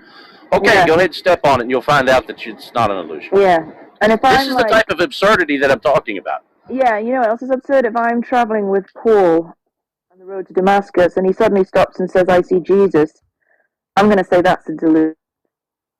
I get it. Many people would. Yeah. So I have a debate topic to suggest. I've heard this claim thrown out a lot that trans people are delusional, and I just want to see if people in here agree with this. But Johnny and I already talked about this, We can possibly. and Johnny agreed that they're not delusional. So. I don't think I said that, Haiti. No, you asked me. That a woman is somebody with XX chromosomes, and they know they have XX chromosomes, so they do not, in fact, think they're a man, which you define as XY chromosomes. No, I simply stated that these people, these transgenders, I do not say that a transgender actually, for example, let's say you're born a man or a male, and later on you're identifying as a female. I would not say that this particular individual is stating that they believe they literally do have XY chromosomes. Right. No, So I don't think they say that. Right, I think there's still a delusion to What's think the delusion then? they believe, from what I understand, that they are indeed a woman like born in the wrong body, an adult female. But how does one know? Whoa! Didn't you define woman as someone with XX chromosomes? Sure. Right. How So does they're not one delusional, are they? Well, but Haiti, listen to me for a minute. First off, when you say, "Well, I think I'm born in the wrong body," well, how would you know you're born in the wrong body? What other experience do you have other than the body that you're in? What is it like for a man? Can a man say, "I know what it's like to be a woman"? No, he cannot. How do you know what it's like to experience Jesus? Yeah, I mean, that is a personal revelation. It was personally revealed that they're not the right gender. Yeah, how? Well, they it just was had a revealed. revelation from the universe. How? It was Had a revelation. How? How'd you get revelation? It was Oh, revealed. why ask them? You don't have to ask them any questions. The answer is it was revealed. And if you ask more questions, the answer will be it was revealed. Well, but that's not how biology works, though. It's not a But that's how biological revelation question. works, right? But I don't think that they say it was revealed. I think that we're misrepresenting transgender positions. They believe that they were born that way, not that it was revealed to them as like something that they didn't know. No, Well, if it's about a revelation feeling- is something that makes you know, right? And they know that they're, like, let's say, born in the wrong, that their gender doesn't match their biological sex. They know that, right? You're like asking, like, how do you know how you feel about things? Like, that's a ridiculous question, right? So, I think if you want to be charitable, the delusion they have, you think, is that sex and gender are not identical, right? That's the delusion. Yeah, I'll tell you what. I'm going to try this with my wife. Do you agree, though, Oh, hold that that's on. the delusion? I'm trying to be charitable to you. Do you agree that's the delusion, that they think sex and gender are the same thing? They're not the same thing. I don't know if I could say it's delusion. I would say they just are uneducated. Oh, so they're not delusional. That's what I Not said. in what I said you're you agreed asking they weren't me. delusional. Wait, But Connie, I have a if question. you one second, if you are born a male, and you think, well, I'm actually a female, yes, that is a delusion. Yeah, but they don't have that That's delusion. fine. You already agreed. You already agreed they're not delusional. I understand that, Hayden. What They is the don't. They don't delusion? believe that. Well, they just don't believe that. Johnny just I'll can't tell you explain what the delusion What's the is. Do you not difference, think maybe maybe between they're not I'll tell you sex what I'm and going to gender? do. That's what I Hold want. on a second. You guys Hold on a could let second. Johnny finish his statement, guys. You can't divorce sex and gender. But here's what I'm going to test out today. I'm going to, when I go home, I'm going to talk to my wife, and I'm going to say, darling, I know what it's like to be a woman, so I'm going to speak on behalf of all women. I'm curious to see what she'll say to me when I make that statement. I just think that's irrelevant because I'm just still asking you what the It's delusion not irrelevant. is. What's the delusion, Johnny? Just tell me what the delusion is. Yes, to think that I am a woman. But you already agreed That they is don't think delusion. that. That's what wait a minute. They don't. do You think already that. agreed they don't think that because Well, they don't your think- definition of woman, it's sex, it's biological chromosomes, and you agree they don't. They think are that. divorcing sex and gender. That's So that's what I said to you 5 minutes that's ago. where I the said problem is. it's the delusion that sex and gender are different. That's what you think the delusion is. That's what I said 5 minutes ago. Isn't that true? Well, I don't call that a particular delusion. I call that my being God. uneducated. Great. So once again, are they delusional? Yes or no? Yes. Right. So what is the delusion? They believe they are born in the wrong body. That is a What does delusion. that mean? That is a false belief. Right. Well, you have to ask a transgender. I've been asking that for years. Okay. What does it mean to be born in the wrong body? How do you know what that is? Well, I imagine that when they say they're born in the wrong body, they mean that they are of a gender that's different to their sex chromosomes. I think that's what they mean. Don't you think that's what they I think if Johnny started to grow breasts, and his penis started to recede, he would think he was in the wrong body. So the notion of a wrong body is totally understandable. It's just based on what kind of body you desire to be in. No, I would not think that I'm born in the wrong I body. don't understand how you could be mistaken about what type of... No, that would not So cause could me to like think an I'm born in the overweight wrong person body. say That would like cause me to they were think I've just got born some in the sort wrong? of disease. Yeah, No. absolutely. Suppose What's the Johnny difference? Well, look. Well, one you There's can a do difference. something about easily.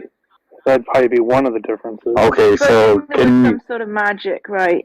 And I cast a spell on you, and tomorrow you wake up and you have ovaries and breasts and whatever. You don't need a magic spell to have No, that. but I'm You just can saying he there would could then just be a think. hormonal imbalance of some kind or something like that, right? Making it more obvious. And he would for think him. What if it was like He a would think, medical "Fuck me, disability like I'm in the wrong elephantitis or body." something like that?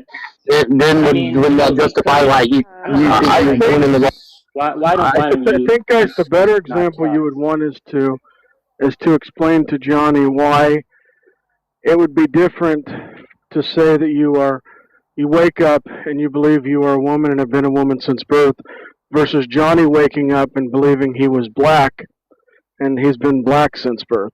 Well, no, that wouldn't be. Yeah, again, it's just... I don't understand why it's so complicated. Presumably Johnny's some kind of substance dualist, right? And he thinks his mind can be separated from his body. You So think God that, right, could Johnny? just place his mind in a woman's body, and he would think he was in the wrong body. No, I would That not. condition. You wouldn't? No, if I woke up or something started happening to me, Yeah. or Jack said if I started to grow breast or, my penis started to fall off, I mean, whatever, I would not assume that I must be in the wrong body. I would probably go to the doctor and say, look, I've got some sort of medical issue, some disease And what's perhaps. the issue? Would you try to get your dick back? Yes. Lol. Now look, if you woke up tomorrow, Yes, but I wouldn't assume that I'm born in the wrong body. I would see a doctor. Yeah, but the point is, you understand what it means to be in the wrong body. That was a good answer, Johnny. No, that wasn't a good answer. That was a stupid answer. No, when he asked if he would try to get his Somebody dick back, Johnny said yes. That was a somebody good. placed your mind in a I'd woman's want my body, dick back. you would think you were in the wrong I would body. If they placed it in somebody else's body, you would think you were in the wrong Yeah, body. look, even if like they put your mind in Jack's Could be body, another man's right? body. You'd still think, shit, I'm in the wrong body, wouldn't So you? I'm confused though, because I'm just thinking through this, because this is the body that you have. So you would have to say that somehow something put you in the wrong body. Yeah, No, some kind of. That it You didn't don't have fit. to say that. The point is, right, the point is that what it means to think you're in the wrong body is just that the body you have doesn't line up with the body you want to have. So wait a minute, Jack. When in this case, I want to ask a serious question, like really. So what are we equivocating this by? Like, is it like the hypothesis that like a God put you in this wrong body? Like, if you don't believe in God and you're an atheist, say, wait a minute, let me finish, please. Just let me finish. So if you're an atheist and you believe that you have the wrong body, what do you owe that to? Just like nature, or like who do you blame? Because it matters. Like it's an equivocation. Wait a minute. If you're claiming that you have the wrong body and that you're born in the wrong body, then there has to be a cause, right? Then you're blaming something. And what is there to blame? Is it if you're an atheist, you can't blame God? No, I didn't, because everybody wouldn't listen to what I said. Why do you have to know that? Go ahead. I didn't hear you because Katie was Yeah, what talking. I said is that all that it means is that there's a disjunction between the type of body you want to have and the body that you do have. So that means that Johnny could wake up to Jack and decide, by that definition, he wants to be black, and he No, could not that he absolutely. wants to. Yes. No, that's not. Yes. That's not the analogy. The analogy is. Yes, it is. Tomorrow he wakes up. Hang on. He wakes up and he is black, and he's like, "Fuck, I'm in the wrong fucking black body because I'm white." No. Yeah, but how? Hey, do we know that's most likely not going to happen, right? We know Johnny most likely isn't going to wake up tomorrow with different color. I was in the middle of speaking. Sorry. Look, it doesn't matter if tomorrow you're actually in the wrong body. You could just be in the body that you're normally in tomorrow and just feel like, man, I'm a fat piece of shit. I better start working out because I don't like the way I look. And this is something I can do to change it.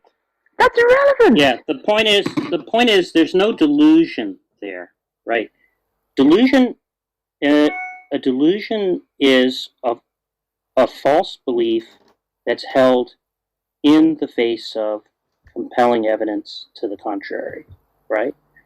And so the question on the table, and Murphy, you should just take over this, because I have to go for a few minutes. Question on the table is, what is the delusion, right? And it's clearly not a false belief to think you're in the wrong body if the truth conditions for what counts as being in the wrong body has to do with your desires for what kind of body you want to have, right? What would it be to be mistaken? What would it mean to be mistaken about that, right? Mistaken about what desire you should have or something like that. It's just a bizarre sort of claim. I think there's no delusion right, there. Jack, but you have nothing to answer for. No, I don't know why is it that you're always over talking me and not listening to what I'm saying? I just don't get it. Well, I interrupted. So yeah, well now you're talking again. Now you're talking again. This is why I blocked you. So all right, Jack, finish your statement and then he can respond. There's no false belief there, right? Let alone a delusional one. Right, but the problem is that people want to equivocate and have a blame, right? When they say that they're born in the wrong body. So, like, what's the justification in that if it is the body that you're born in? Then you're equivocating that, like, the mind, you have to agree that, like, the mind is separate than the brain, right? And then it's just not like a natural function of, like, neurons firing in your fucking brain to make you think this, right? I mean, you're consciously aware of it. Through what aspect do you say, okay, I'm in the wrong body? It's just a choice that you make. It has nothing to do with, like, biology. If you think that you were born with the wrong fucking sex organs, right? What's that equivocate in, like, how you feel, like, in your mind, in the body that you... Well, I don't think you're using the word equivocate correctly. Let's just let that one go. Presumably you. What do you mean? Why would you say that I'm not using that word right? Because it means using because it means using one word in two different ways, and no one's doing it.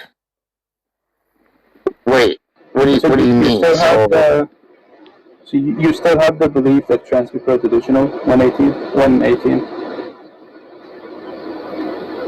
And so the question is, if trans people are delusional, what's the delusion? 118. It just seems like it's not a true dichotomy. Like, I don't understand, like, the delusion. I mean, isn't it obvious? I mean, like, if you're born with like one set of physical, of like organs, like, you know, most people, like colloquial terms, you know, we know what male and females are. Do we? You know, Okay, can you define male and female? most people on a colloquial term understand. Can you define what you mean by male and female? Do you mean gender or sex? I mean, maybe that's the illusion because I don't understand the difference between gender and sex, right? Okay. Because that might be the problem. like males have penises and girls have vaginas, right? I mean, like, if you're a male, then your sex is male, right? If you're a female, then your sex is female. That's still a gender. Your gender is either male or female. So, like, what's? Okay, can we? That means you have 2 XX chromosomes, right? Because when you see someone, you don't see their chromosomes when you look at someone. So you're looking at things like, what are they doing? What are they wearing? What do they look like? And those are going to be the things that you're going to call gender, but they're not the things that we see when we're looking at biology. Now, biology tends to make up the things that we look like, and so those are going to be like good evidence of like somebody's gender, at least until like maybe recent years when people started to change that. We've had the technology to change that. But now, what we call gender is just going to be like certain actions, norms given like a society, and if they perform them, and if they have like a certain mental state about whether or not they want to be that gender. Human person, right, that has long hair, boobs, and lipstick, and high heels, I don't fucking know, and that shows their legs, right? And that's all you know about them. Right. What's their gender? I guess I would have to ask, right? You know what I mean? Is there a difference? Wait a minute. Is there a difference between someone making the claim on what their pronouns are than like their biological gender? I mean, like, is that what you're trying to?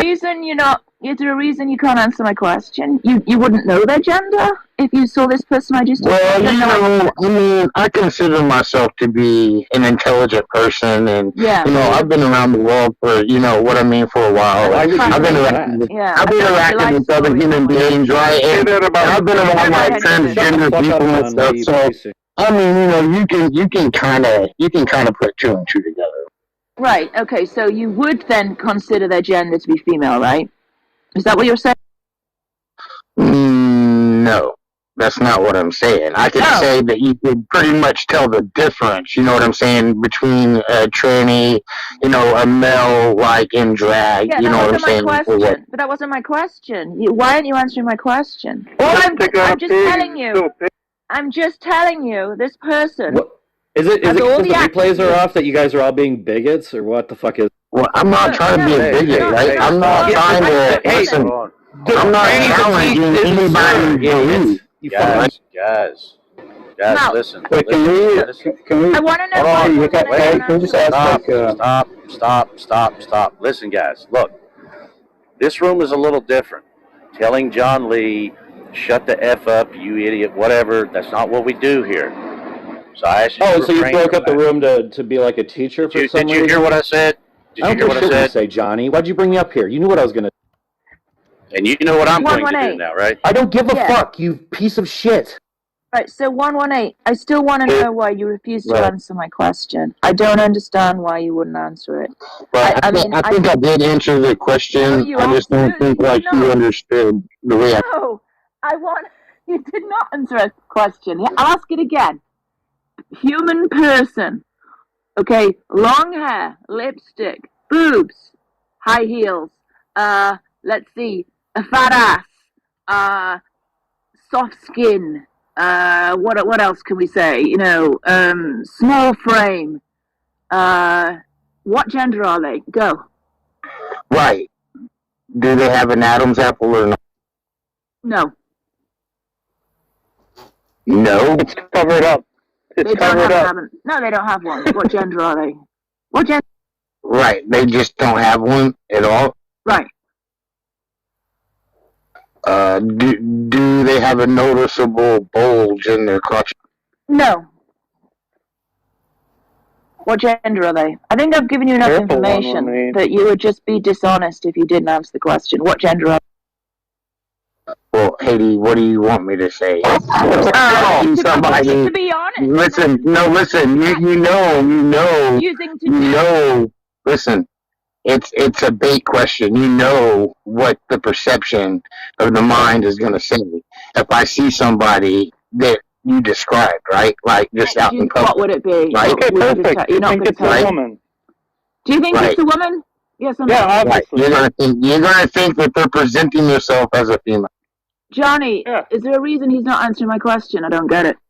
I just said yes. You're gonna present yourself. You're gonna say that they're presenting themselves as a female. Based on appearance, it would be Well, but a girl Haiti- or a woman. But he's just gonna say that, like, if by women he means like XX chromosomes, he's gonna say that, like, the things you described is gonna be some indication. It's I not asked gonna be about like guaranteed. gender. I didn't ask about chromosomes. I asked about gender, and I think what he's afraid to say is that of course he would say that gender was female, right? I said And then that. I'm going to say I did. I wasn't and I'm afraid to gonna say that. You okay? Great. So you agree that's I said that it's going to be put off the appearance that they are female. Yeah. right. So well, that's what gender is, right? So that is No, female. I don't know. I mean, to me, I guess like whether you can, produce life or not, whether you have ovaries or could have would you know eggs that? and carry a child. That would basically determine, for me what. You don't know anyone's gender. You have no way of knowing, right? Unless you did an X-ray. No, you do have a way of knowing. Like, if I'm not sure about something, like, what do people do? They ask questions, right? I'm not afraid to ask someone a question. So you don't know my gender. Well, not 100%, but I'm pretty sure that you have ovaries. You talked about like having kids before and producing life. So, like, I would have to just like equivocate or assume that you are a female gender. Why would that matter? Because there's women without ovaries. No, but the point unable I'm to trying to produce get life. to is Right, I understand that, but most women are born with ovaries. Again, there are anomalies. Most is not going to help you in distinguishing. 118 You're talking about family and wants appearance. to say that gender and sex are identical. However, if you saw the person I described on the street, he would assume their gender was female. And now I'm going to tell him they have XY chromosomes, thus demonstrating that gender and sex are not the same. Yes. So, question 118: Can you just steel man the view that's being presented, so at least we know that you understand what we're saying to you, even if you don't agree? Right. You don't think I don't understand? I'm not sure, and so that's why I'm asking. Just like if not sure about your gender, I'd ask questions, right? So I'm not sure what your position of view here. So I'm asking you to be charitable and demonstrate that you understand what we're saying. So we don't spend time saying things you already understand. You just get to the disagreement places. I mean, are you asking me like if I understand like the biology of a human? No. No, I'm asking if you understand the points that are being made to you. Right, I get it. Wait. You said I just want to be clear. Let me finish being clear since you asked for clarity. What's being asked of you is for you to represent Haiti's position here. Right? Right. Okay. Haiti needs to agree with it, and then we'll know that you understand Haiti's position, even if you disagree. You can disagree afterwards. Just produce that, please. Okay, yeah, I'll just like say it in the basic layman terms, right? So basically, Haiti's just saying like I shouldn't judge a book by its cover, by just appearance, right? Like because we live in a society I'm in the not saying world that nowadays. at all. I didn't say anything like that. I said I just demonstrated to you gender and sex are not the same. That's what I said. Not that you should judge a book by its cover. Well, you kind of said that, right? Because the scenario that you put out, you wanted me to like, just make an assumption that this person is a female, right? And the cover. A book could be different to its cover. Right, that's kind of what right. you So were gender and saying. sex are not the same, right? Well, I'm still going to hold the position that, pretty much it is the same underneath the colloquial. Right? That was your book's cover. But book cover changes. Like sometimes they just like they'll change the cover of the book. If you want to rewrite a book, right? If you want to rewrite a book and change the cover, right? If you're the author of that book, you don't have to rewrite it. That still doesn't matter, right? The book did come with the original cover, right? So you're just changing it. The point is, can you tell? You don't know the difference. You do know that they're different. That's all. That's what you admitted to. Can you tell by the cover of a book if it's fiction or nonfiction? Well, 100% accuracy. I'm just asking. That's a similar distinction. You're saying the contents of the book is what you're trying to refer to. So the idea is how you would treat the book before you go look in the book, right? How you're treating the book just based on the cover and what you know about the cover is kind of what we're talking about with gender, right? You would treat a book that's nonfiction different than you would treat a fictional book, wouldn't you? Right, and I kind of agreed with that. Yeah. I mean, okay. And I did say in my statements that, there wasn't like 100% factuality that I could be right. And I don't want to just like look at somebody and judge them about their characteristics, right? And I want to look at somebody and like judge them by their virtues and attributes in life. I don't personally care. I don't personally care what your gender is, or you know what I'm saying, what you think to believe is true. But listen, I just wanted to lay this. You're a great person. Right. I just wanted to lay this out, though. It wasn't my point of coming up here and like trying to like dishonor somebody that feels like you made a claim or something like. Great. You made a claim that gender and sex were identical. I just led you through a dialectic. No, you don't believe so because you admitted if you saw a person on the street, it becomes mental, right? Like when you like disassociate the biology, it just becomes mental. You're just gibbering now. You agreed that if you saw a person on the street with characteristics of female, i.e. long hair, lipstick, I'll do the list again, but I'm not going to. You agreed you would think that person's gender was female, right? Even though, and then I said, surprise, Y chromosomes, they're actually male. So you have to concede that gender are not identical, right? No. That person is just putting on, no, they're just putting on the persona, right? That they want to be female. The chromosomes, they're still male, like biology, by fucking the physical biology. If gender was male, it would be obvious to you, wouldn't it? And it would be male. Not necessarily, not in the world we live in today. Like we know that, like with advancements in like science and like medical technology, like that's not fair to equivocate that. So I mean, right? Yeah. Did 118 concede that gender and sex are different or not? No, they're not. I didn't ask you because you're being dishonest. I'm asking the rest of the room. Who thinks that 118 thinks that gender and biological sex are actually identical? I think they're the same too. But did you not understand what I just said to him either? Yes, I do. Hold on, I got a question for Ninja. Blind spot. Ninja, I'm assuming you're a straight man, right? Me? Yeah. Okay. Would you date a person that said, you know what, I was born a male, but now I did. Hold on, Haiti. Would you date a person that said, you know what, I was born a male, but I feel like I'm really a woman. I'm born in the wrong body. Whatever. I'm a woman. Would you date a transgender? What is that? So, well, I'm gonna answer this, Haiti. Even though I kind of agree with you, I don't think that my sexual preference about it, just seems to be like you're indicating whether or not I might be concerned about being deceived, right? If I had a particular expectation about a partner, and then it turned out that they didn't have the criteria I was looking for, but I thought they did because of their appearance. Well, let's say it's not a deception. Just let me answer. Let me answer. So, I would be, if my outcome is to have kids with a partner, I'm going to be looking for a partner that accommodate that. If I'm not looking to have children with a partner, I'm just going to be looking for the other attributes to meet that. And if they were like a male to female transgender, and I couldn't tell, and all the other criteria, and being that I'm attracted to them because I'm attracted to the female traits and not the male traits, that's what I'm looking for. I don't really think that would be an issue with that, honestly, for me. So you wouldn't really accept, though, if they said, well, hey, I'm a woman, you wouldn't equate that with every other experience you've had with women, right?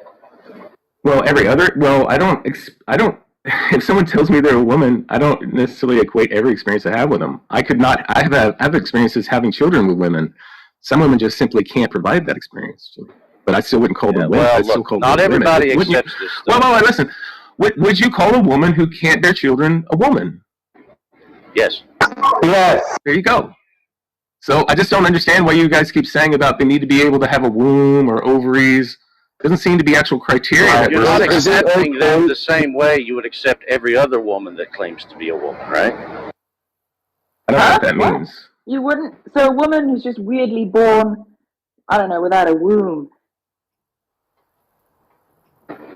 I wouldn't accept them as. If you're a straight man, hold on. If you're a straight man who is active and you've had experiences with women and you like those experiences, you like women, but you meet a person that's, a transgender, but they're saying, but hey, I'm a woman too. Are you going to be like, oh, sure, I agree? No, you're going to be like, I don't think so. No, I don't care about that, right? What you're appealing to is my interest in this, and you seem to have an interest in saying that they're not women. Right. What if they're claiming to be women, but they haven't had the proper medical surgeries yet? What if they still have like the colloquial term of male genitalia? Oh, would you still be okay with it? Wait a minute. Well, I'm not do attracted. You think that having surgery makes you a woman now? Wait, that's what I'm asking. That's what I'm asking. Are you asking me? Yeah. Like in the context of what I answered. So listen, if I'm not attracted to penises, I'm just not. Right? For me, I'm just not attracted to them. So anybody's got attracted to all that particular piece. This person is claiming to be like a woman. Like, you don't know that they had a penis. You fell in love with them, and then they rebuild it. Are you still okay, or are you going to just fall out? Oh my God! Why is this so fucking tough? I'm not attracted to smelly pussies, and that's still fucking part of a woman, right? You're only attracted to women with vaginas. You're not attracted to women with penises. Are you attracted to women with smelly vaginas, Johnny? Are you attracted to extremely stinky? Can we stop? Stinky. Well, what if you didn't know? What if you didn't know it was like stinky and everything until I asked you from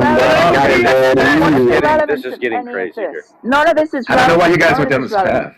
No, wait. I asked Ninja a specific question. I'd like for him to answer. You fell in love with this person. They claim to be a female, right? You didn't know that they had a penis, right? Or a male organ, right? Until like 4 or 5 months into your relationship, like you're in love, okay, it's time to make love, you go, and then they confess to you, right? Hey, listen, I'm sorry, but I gotta tell you, I have a penis. I'm sorry I betrayed you, but I'm still who I am. I'm still the person you fell in love with. What do? Do you end the relationship, or do you accept them for who they are? So I think that's the same kind of question you'd ask for anything where a partner's presented themselves in one way. No, I will. I am answering the question. It's the same for me. The same question would be like, you're with a woman, you want to have kids, and then you find out after you've been with them that they can't produce, and they knew the whole time. Would I want to stay with them? Or if they had another feature that they had taken from me, right? Maybe they were deformed in another way. Right? Maybe they didn't have a vagina. This person Maybe they just don't have a vagina, which some people have as a genetic thing. I would reevaluate at that term my goals with that partner to see how important they were and what my values were before I go forward. That's what I would do in any of those situations. Having So said you that, don't want to answer the not question. being No, not being set No, I did answer the subjected question. to a no, penis you did it. You probably would straw man me and beat around the bush. You just answered it. How did I strawman you? If Ninja's saying he just can't like get an erection over a penis, right? It would just turn him off, right?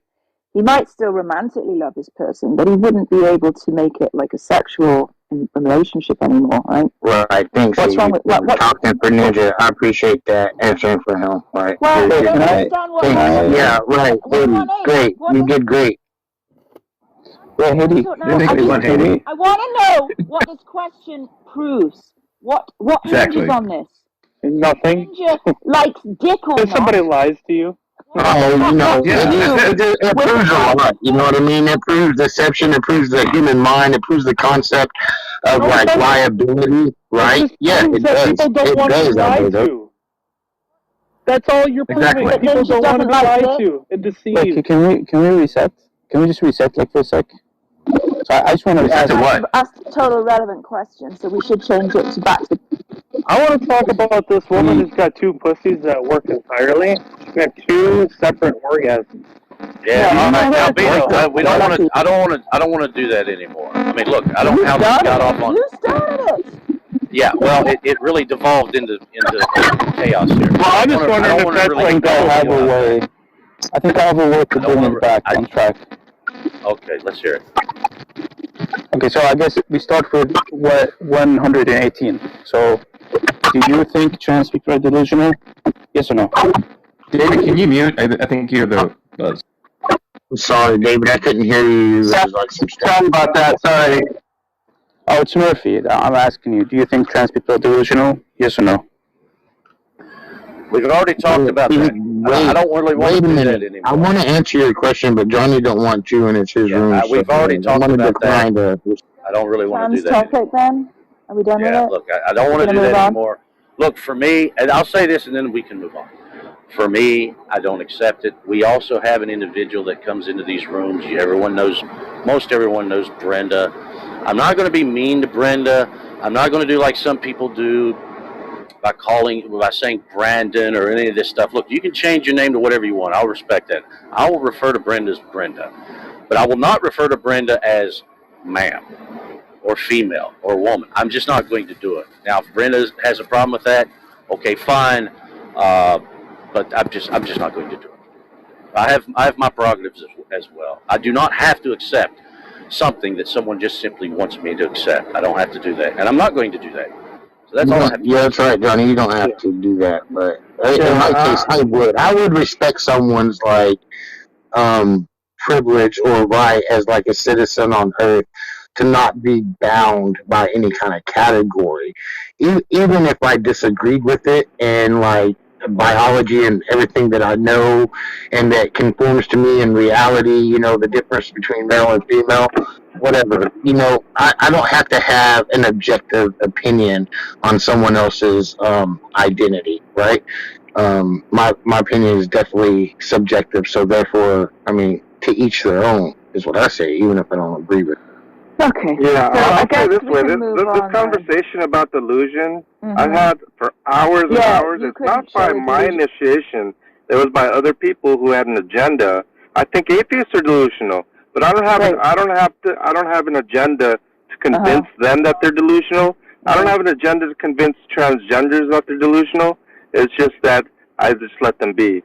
Great. So let's just let the record show that nobody could show what the delusion was, and then What's we can. funny is that John is just lying when he says that they're delusional, because we asked him to show what was irrational about atheistic belief. And that would involve showing that there's something, that there's a preponderance of evidence in favor of the existence of the Christian God. Yeah, or some kind of Jack, I'm not here to argument that convince you, first establishes and that. foremost. And of course, John doesn't have any arguments for that. So in fact, when he said that they're delusional, implying that they were irrational, he was just talking out of his ass. Yeah, I mean, it doesn't really matter what you think or what any other liberal progressive thinks. I have my. Well, I'm not I have a my liberal. beliefs that they are delusional. If I'm asked about it, it's your prerogative to interrogate me till kingdom come. But basically, that's what I believe. I'll give you the reasons for it. If you don't like it, well, tough. Yeah, you were asked what was irrational. I don't really care. Atheism, and you weren't able to support that claim. I don't really care. There you go. Whether you care or not, I'm just pointing out that you can't actually justify your claim that they're irrational. And same is going to be true in the case of transgender people, right? I'm sure Murphy can take you through the dialogue tree and ask you to explain what the delusion is. And I'm not interested. I'm not interested. Yeah, I understand that you're not interested. You just want to take pot shots. You just want to take pot shots. And when you get challenged, you're going to tap out. We're familiar with this behavior of yours. I'm the one that asked if I think that transgenders are delusional. I'm not the one going out there, going to room to room to room, going to transgender LGBT rooms, going to atheist rooms, saying that transgenders are delusional. When I'm asked, I'll tell them, and they get triggered so badly, Jack, they can't accept that I have an opinion about it, that they're going to try to interrogate me for hours, Jack. I'm talking 12 hours, okay? You're still triggered by it. You're still triggered by it. You're not listening, right? What we're saying is there's an alternative hypothesis here, which is not... I'm not even interested in it. Which is not that you think that they're delusional, right? But in fact, you just want to say that because you want to trigger them. And in fact, you understand perfectly well... You understand perfectly well... You understand perfectly well that if you were challenged to demonstrate how they were delusional, you would flunk, right? That's my hypothesis, right? Right. Are you guys both agreeing? Wait a minute, Jack. Are you guys both agreeing on what the definition of delusional is? I mean, I'm just asking. I don't know. I'm just asking this. It boils down to what the definition of gender is, and whether a female is a woman, I consider them synonymous. It boils down to that. I've had lengthy conversations. I know, but John, what is your definition of delusion? That they think that a man who's born biologically a male, that they have this delusion that they have XY's chromosomes. That's not that trick has been played 50 times over, and it's ridiculous. What is the delusion then? I already explained to you. Is the delusion? Even when I ask, how do you define a woman? Well, it's like family resemblance. This is what they come up with. Is the delusion that you think that they think that gender is separate to identity? You've been there. Yeah, and you never said on many. You still want to pursue it. I'm not that interested. You never said that. You never gave the delusion. Listen. Fine. Am I entitled to a personal and private opinion? Here's the tapping out. Yeah. No, it's not so you that. say it's delusional, but you refuse to say what it is. Yeah, of course not. It's just that. John, if you're not tapping out, what's the delusion? Yeah.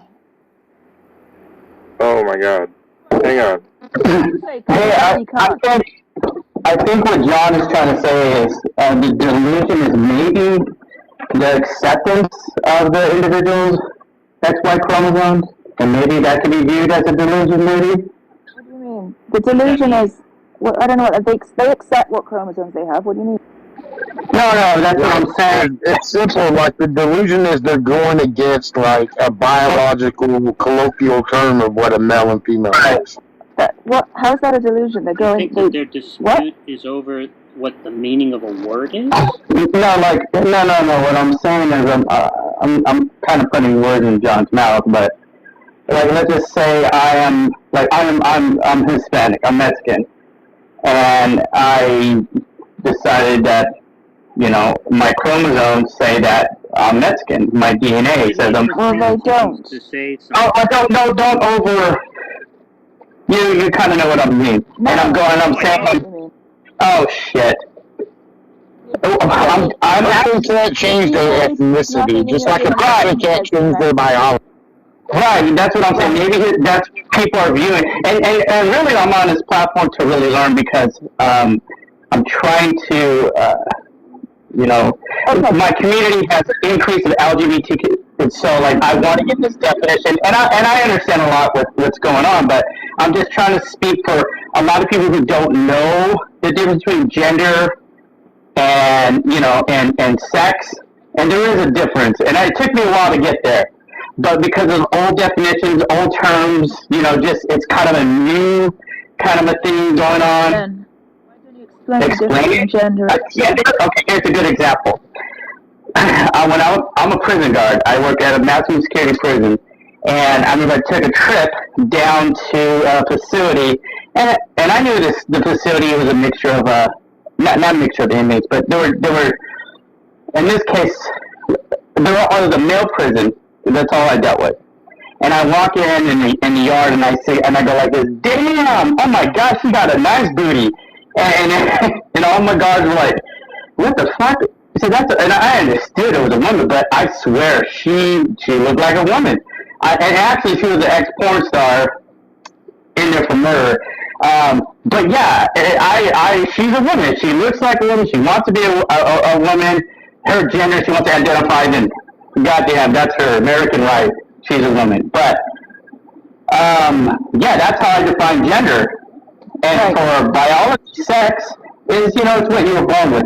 Now, I know that the whole social construct and things are changing, and it can, because and I think people are resistant of, change. Everybody's kind of resistant of change. It's kind of like a natural tendency.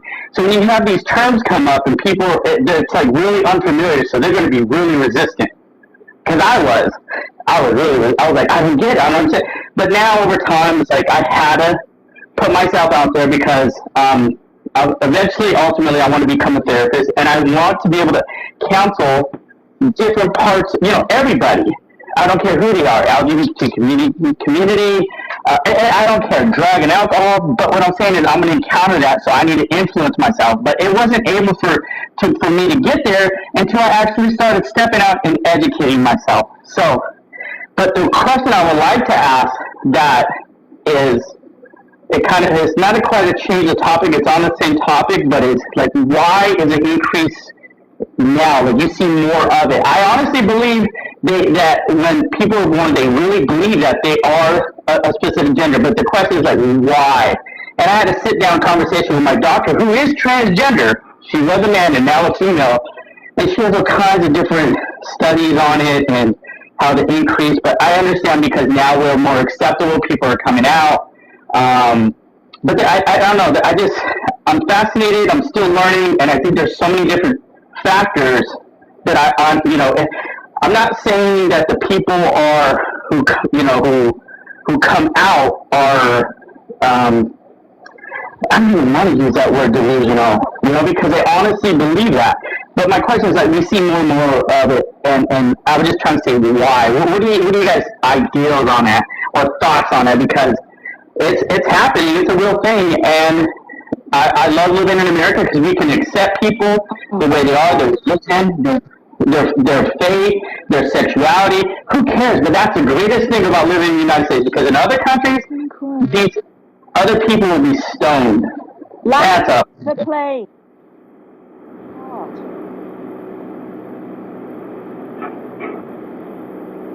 What's the delusion?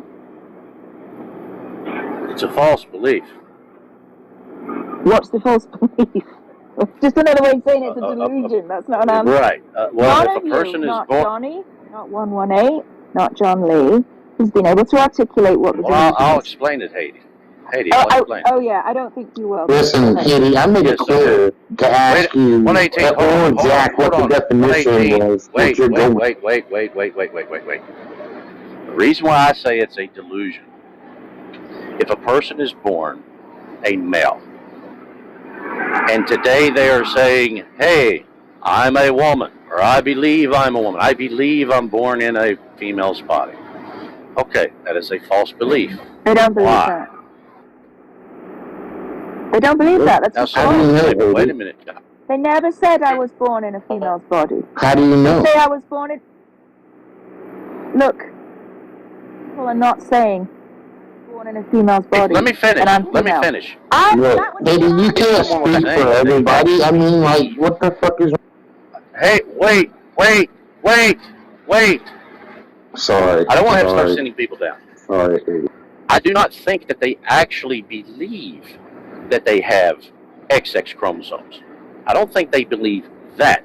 But when they say they believe that they are a woman, what they're doing, yes, it's a false belief, but it's a contradiction. That is really the issue here. Yes, it's a false belief, but either they're uneducated or whatever, but when they say, I believe I'm a woman, it's a contradiction. Well, what is a woman? It is an adult female. What is a female? One who has XX chromosomes, one who has eggs, one who has a vagina, etc. It's just simply a contradiction. But to say you believe you're a woman, that is still a delusion because it is a false belief. Actually, you just contradicted yourself because first you said they don't believe they have the chromosomes that they don't have, and then you said they did. No, So I did not say that, Haiti. Yes, you did. Haiti. I firmly agree that when a person that is born a male and they're now claiming to be a woman, I do not think they're saying, you know what, regardless of what the biological facts are, I'm just saying I actually do have XX chromosomes. Right, No, right. they're not saying that. That's what they're not Right. saying, and I agree What with are that. they saying? What are they They saying? are saying they are a woman. That is false. They are not a woman. What is a woman? It is an adult female. What is a female? One who has XX chromosomes. They are contradicting themselves. Now you're just That is the point. It's like saying you believe in a contradiction because your God is a contradiction. Well, obviously you don't believe that, right? Well, I can't explain it any better than I just did. If you don't accept it, then that's okay. I mean, this is just I actually understood what he said. I think what he said is that they don't mean that they have an XX or whatever chromosomes, but the entailment of their beliefs, which they are not seeing, is that it is that they believe they have XX while having XY chromosomes. This is what I think Johnny wanted to say. Yeah, we understand. The thing is, That's not the hard part to understand. They just don't think that an gender entailment- equals female or male. Entailment, gender and sex, biological sex were identical, and he wants to argue that he should. That would only be an entailment. Biological sex were identical. Yes, Because yes, they're saying they are the wrong gender, not the wrong biological sex. yes. On Johnny's view, sex equals gender, but on their view, Right, and they now don't he needs to agree. defend that. Yeah. So all he's saying is gender and sex are identical, right? But he hasn't actually given any argument for why that is. And when I walked 118 through a dialectic, 118 conceded you would think, based on attributes, that this person had a female gender, even if they actually had XY chromosomes. Yeah, so I couldn't get back in the room. So did we get somebody to explain what the delusion Yeah, is? the delusion is that the trans person thinks gender is not identical to biological sex. That's what they claim the delusion is.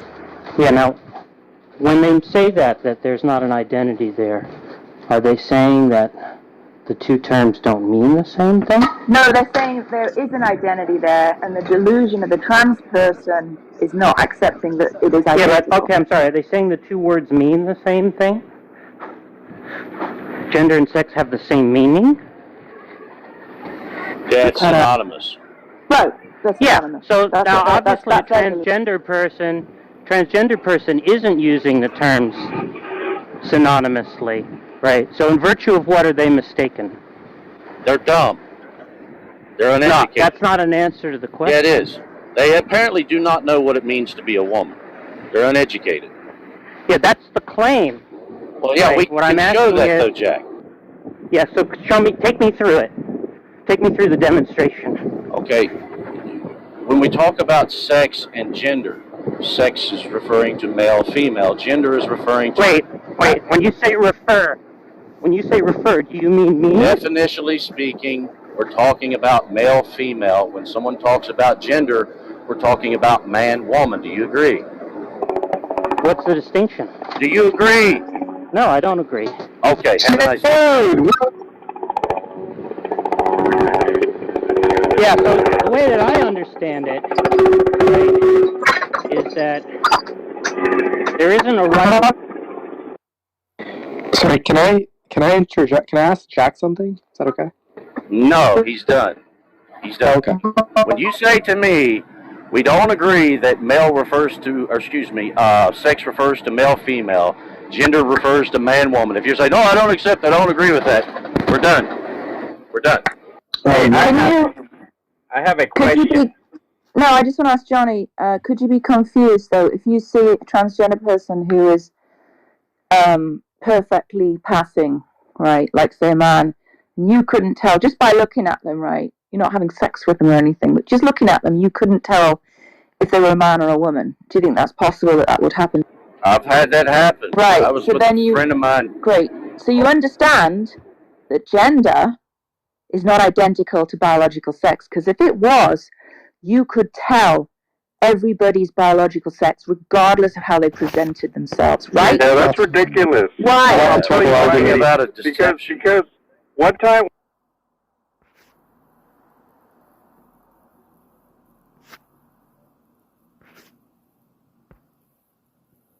The Bible, or do you think that might have been,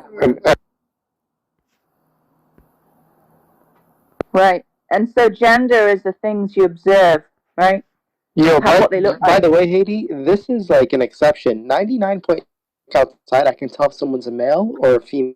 Oh, really? Even in an odd scenario. Sure about that? If you're going to give me the exception to disprove the rule, then you just have an ignorant stance. To be honest. Look, what makes you think you can tell? Do you go and ask to see their X-rays of their ovaries? Exception That's what disproves rules. All you're doing, No, not at all. All you're doing is saying, That's a hey, fallacy. Moshi, That's what you mean is, that's a fallacy. What you mean is, Moshi, what you mean is, Moshi, you can tell their gender. That's what you mean, right? Moshi, you're about to get fucking wrecked. Don't you remember us from Discord, dude? I have a thought experiment. No, I want Moshi to acknowledge that what he means is he can tell people's gender by looking out the window at them. Go ahead, Moshi. Is that what you mean? Remember when Jack ran the problem of evil on you, Moshi? Yeah. Could we do my thought experiment right quick? Yes, the great Matt Adams is speaking. Okay, I have a thought experiment. Let's imagine 75 years ago, you go into a doctor's office. You're doing a physical. The doctor does everything that the doctor does. You drop your drawers. There's family jewels dangling between your legs. Turn your head and cough. You do all of this other stuff. He looks at your records. On your record, your birth certificate says you're a male. Everything that he's known in science and medicine shows that you're a male. Does he have a justified true belief that you're a male even though you identify as a female? Do you mean he has XY chromosomes? Oh my gosh, dude! We're just basically what no. Do He's you not. mean? He's not looking into the everything that I just explained. He's got two nuts. Right. A winger. No, they're not fake.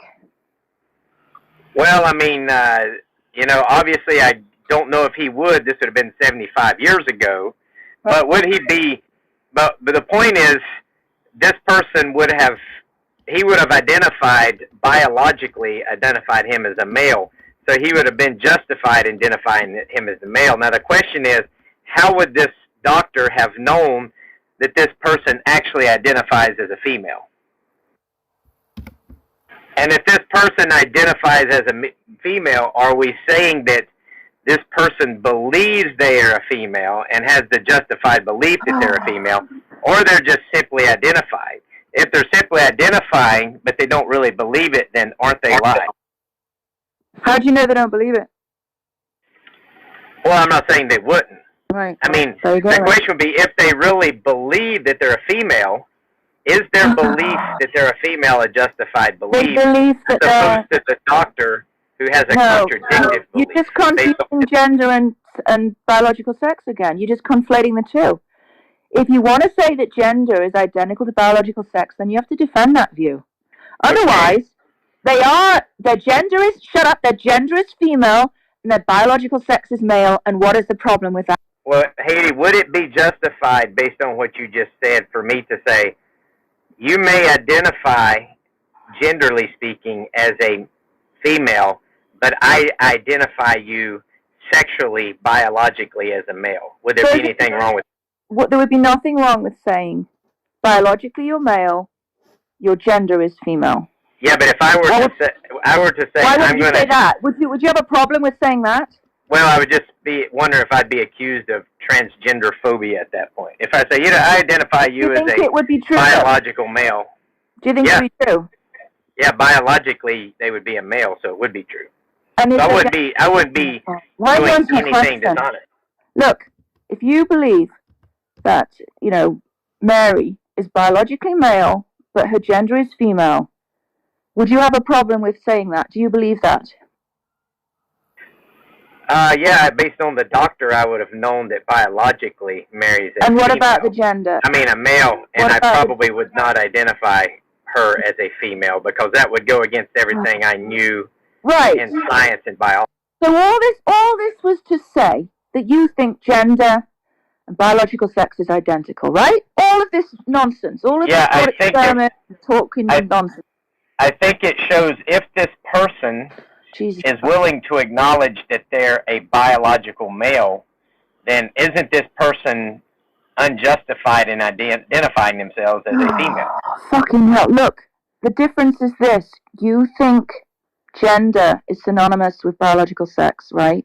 And the trans person, and a lot of other people too who are not trans, do not think gender is synonymous with biological sex. It's just a semantic disagreement. Okay, so are we willing to go even further with that? Why can't you just, before that, do you agree with what I just said? I mean, sure, they could say they identify as a No, female. that's not what I said. I said you think gender and biological sex is synonymous, Yes, right? yes, I do think that's correct, People do not think gender and biological sex is synonymous. So we just have to hash that out, and we don't need thought experiments, and we don't need but what if this happened? Why do you think gender and biological sex is synonymous? What's your justification for that? My 1989 Webster's Dictionary. Why would that be justification? Because it mentions them as synonymous. Naturalistic. So that's an appeal to authority. I could say that my 2022. I hadn't finished. I could say my 2022 Webster says they're not synonymous. Okay, so what do we do? Haiti, if Then we have a contradiction in the Webster's Dictionary. No, we don't. They just changed their view. Wait, Haiti, I have a question. I'm just asking. If it was synonymous, but now it isn't, wouldn't the burden of proof be on you to prove to us as to why? Why do we have to prove the other way I around? already proved it. Yeah, could you prove to us why gender and sex are? She already did. Yeah. Okay, here we go. I already did. I just want to hear it. I wasn't here for it. Okay.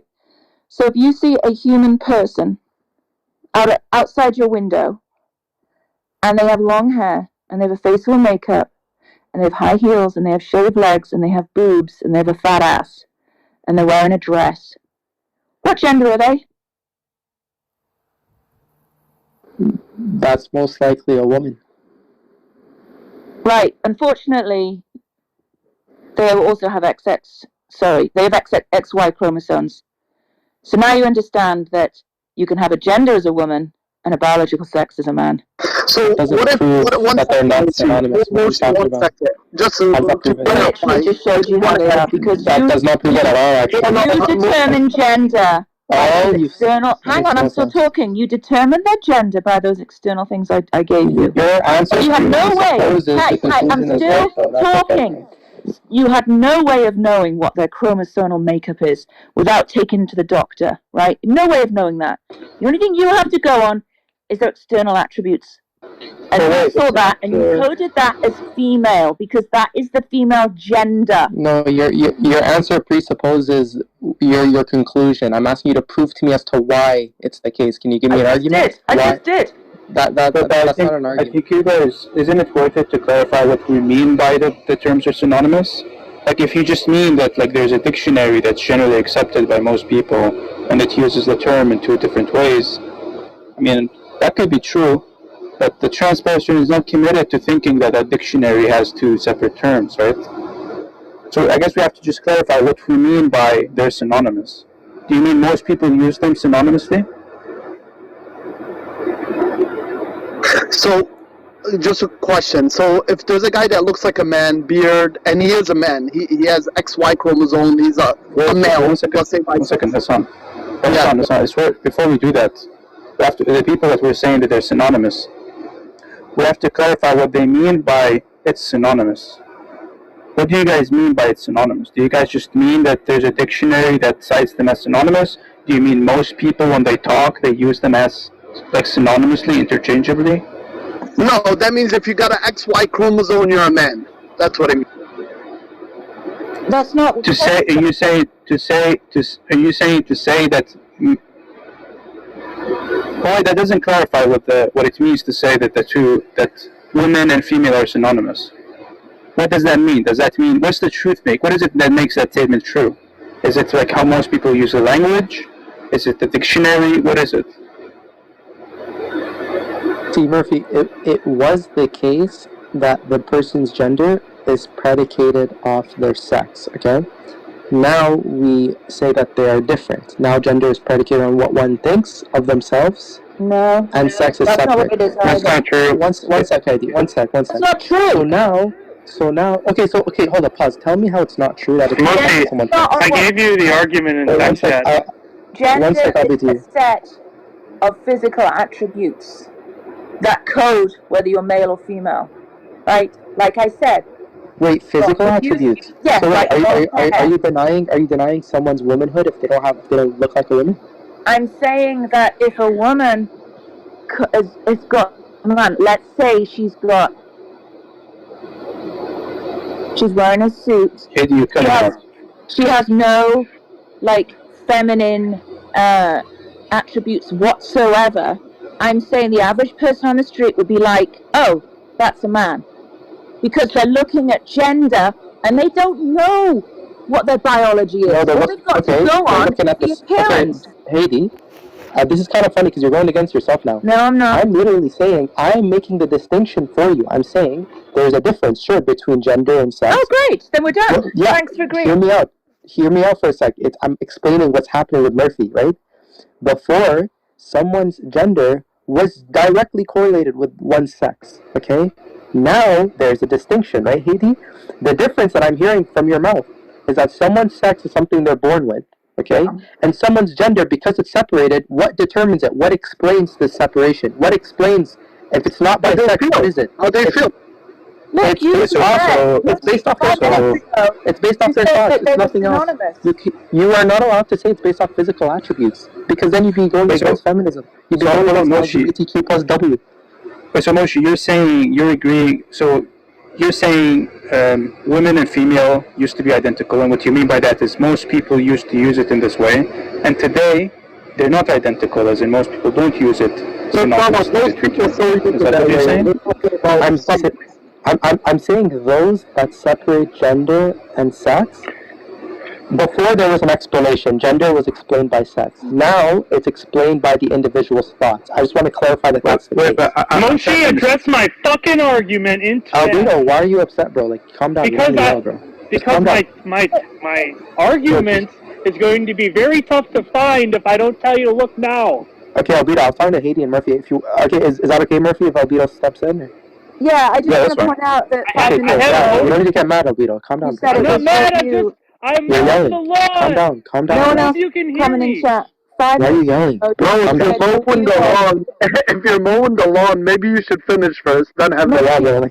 Are you conceding that sex and gender there's a difference, that they're not identical? Because I know they're not the same. I'm asking you, how can you explain someone's gender? We're done.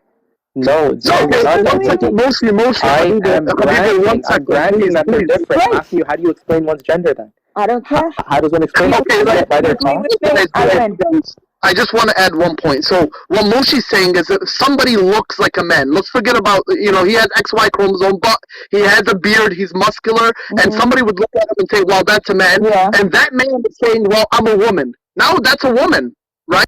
Can somebody get him to address my argument? Well, now you're I'll do it in the chat. Stop doubting my argument. Okay, Albedo, one second, Haiti. This guy has been crying in the corner. Okay, Albedo, what's your argument? It's written in text. Go read it. Okay. You want me to read that while we're having a discussion? Are you not able to articulate your argument to me? Okay, I can read it. I can read it if Albedo's driving. Okay, thank you. And by the way, I hope that it answers my question. I'm just asking what explains one's gender. Is it their thoughts, or what is it? Because before it used to be their sex. I think it's irrelevant. I think as long as you agree that sex and gender are not the same. Why is it irrelevant to ask questions? Why is it irrelevant to ask questions? Excuse me. The question on the table is, are trans people delusional, right? And if biological sex are... Well, that's why I'm asking the question. It's predicated on their thoughts, right? Is it not? Look, let's start from the beginning. The question on the table is, are trans people delusional, right? The people who want to say they're delusional, the delusion that they're claiming is that trans people think there's a difference between biological sex and gender, right? You disagree with that. You accept there's a difference. So you cannot say... No, I'm granting the difference for the sake of the conversation. Oh, so you don't... Oh, well, then we have to figure out why you're wrong, don't we? Haiti, why is it that you're unable to answer my question? It seems like you don't want to have an intellectual dialogue. Well, no, because I didn't realize that you were lying when you said... Haiti, no, it's called granting. It's not lying. I don't think you've had dialogue with people that are the entire thing... Look, the entire question on the table is whether they're different or not. Haiti. So you grant... is the end of the discussion. Because we're not... Thank you for waffling. Thank you for waffling. I'm not waffling. Yes, you are. Before, it used to be explained by the sex. Now it's explained by what? By their thoughts? Is it not? Are you trying to argue that they're not different? Or are you trying to argue that they are? Earlier, Haiti, you made a claim. You're not going to... Haiti, can you please let me speak for 2 seconds? No, I'm not interested in talking to you. Okay, so then you can leave. Honestly, if you want to have a dialogue, you just want to have beliefs and scream and shout, you can leave. Yeah, look, I don't really want to continue the whole transgender topic. You want to end it? Yeah, it's just... Yeah, I mean, we've gone around in circles. Actually on the table that the disagreement is about, because then you're done. I'm dumb? You're the one that's refusing to answer questions? If we're arguing about whether God exists, and I say, I'm going to grant God exists for the sake of argument, that's the end of it. How am I going to... No, it's not. That is very smart. That's a very smart thing to do. That's what a lot of atheists do. They say, okay, let's grant he exists for a sec. Now let's tackle the problem of evil, for example. It's a very smart thing to do. There's nothing wrong with granting something exists to see if it yields a contradiction. That's the whole point. To make it... And biological sex is identical. Is that your ultimate goal here? Haiti, I'm trying to understand. You wouldn't answer that. I'm just trying to understand. We're done. We're done? Yeah, okay, cool. Just from now on, you have no right to push down your beliefs down my throat. Okay, hold on. We don't even want to answer. Yeah, I'm the one who's pushing my beliefs. Very sad. I want to kind of move away from the topic of the transgender thing. I mean, I've given my views on it. John Lee's given his. Matt Adams did a thought experiment. I understand Haiti's position, in regards to looking out your window and what appears to be a woman. One would say, sure, that's a woman. It's based on appearance, but it's also definitional to illusion, which is a false, something that is deceived, but it's imposing a false impression. But nonetheless, we've all shared our views on this whole transgender thing. I don't accept it. If some of you folks want to accept them, you want to call them as, the pronouns that they ask to be called, whatever, that's fine. It's your prerogative. I will not. I have my own position. And, here again, I don't have to spend hours trying to justify it in order for someone else to sign off that Johnny has a good position on this issue. Whether someone accepts my position or not, it really doesn't matter to me. I think I was talking about Brenda earlier, and I've heard Brenda say in other conversations, well, Johnny is a bigot. Yes. I mean, there are some things that I'm just simply intolerant of. And I mean, you can have your opinions on them, you can have your positions on them, but that's it for me. But yeah, I would like to sort of move away from the whole transgender thing. If someone wants to have a question about a particular theological view, the topic of the room, etc., then we've got some people here that can answer those questions. Yeah, I'd like to know. Thank you, Johnny. Allah That, hands. holy hell, Haiti! Like, come on, man! You can't be the only one that talks. I got to drive in a minute, but I'm just suggesting that as a topic of discussion. Does Allah have? Hey, the right? isn't it weird that even your own transgender supporter is telling you to shut the fuck up? Like, maybe there's something going on here. Like, No, look, I'm not telling her to shut the fuck up. The only thing I wanted to say is thank you for the concession for not addressing the argument. The argument goes through. Thank you. Yeah, well, I gave my position. I don't know how long you've been here, but I've explained it. Well, if no one wants to defend the view that Allah has two right hands, maybe someone else could suggest a topic. How about the contingency argument? Moshe loves the contingency argument. Hey, how are you guys doing? I just wanted to address what was just said about the two right hands thing. Sure, Hamza, go ahead. So I'm a Muslim myself.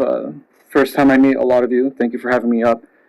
So in Islam, there's a distinction between, different sects in Islam. The majority is a Sunni sect, and then the minority is a Shia sect. And the Shias take the position that this is incorrect, and we don't believe that God has hands. I just wanted to clear that up. Wait. We have different hadith books. We have different mythologies. We have different historical philosophies, basis on everything. Even though a lot of it can be located in their books as well, we don't accept any statement like God has hands or a face or anything like that. That's a difference between like Ash'aris think that God does have hands and Ataris don't. Or maybe It's we're the the opposite. other way around. But both of these people are both of them are Sunnis. Yeah, but both of those are Sunni. Yeah, so those are both. Yeah, so I'm saying there's like a disagreement on that within Sunnism. I agree with you. Yeah. So only some Muslims think Allah has two right hands. It's actually a minority with the loudest voice from the party. Yeah, it's a minority. Okay, so no one here wants to defend it, so I guess we could. No, we disagree with that. We fight against. It's not that we don't want to defend it. It's that we don't hold. Yeah, that's what I'm saying. Because you don't believe it, you obviously you're not going to defend something you don't believe. I didn't mean to impugn that you weren't going to defend it. It just meant no one believes it here, so it's kind of pointless to argue. Do you have any other arguments, by the way, about it? I'm actually curious. Like, is there anything else, or like about Islam in general? Because like I feel like every time. Why should we accept the PSR? I love it because then I can take it and learn from it, right? So that's Why should we accept the PSR? Yeah. Do you believe in brute facts? Yeah. Whoa.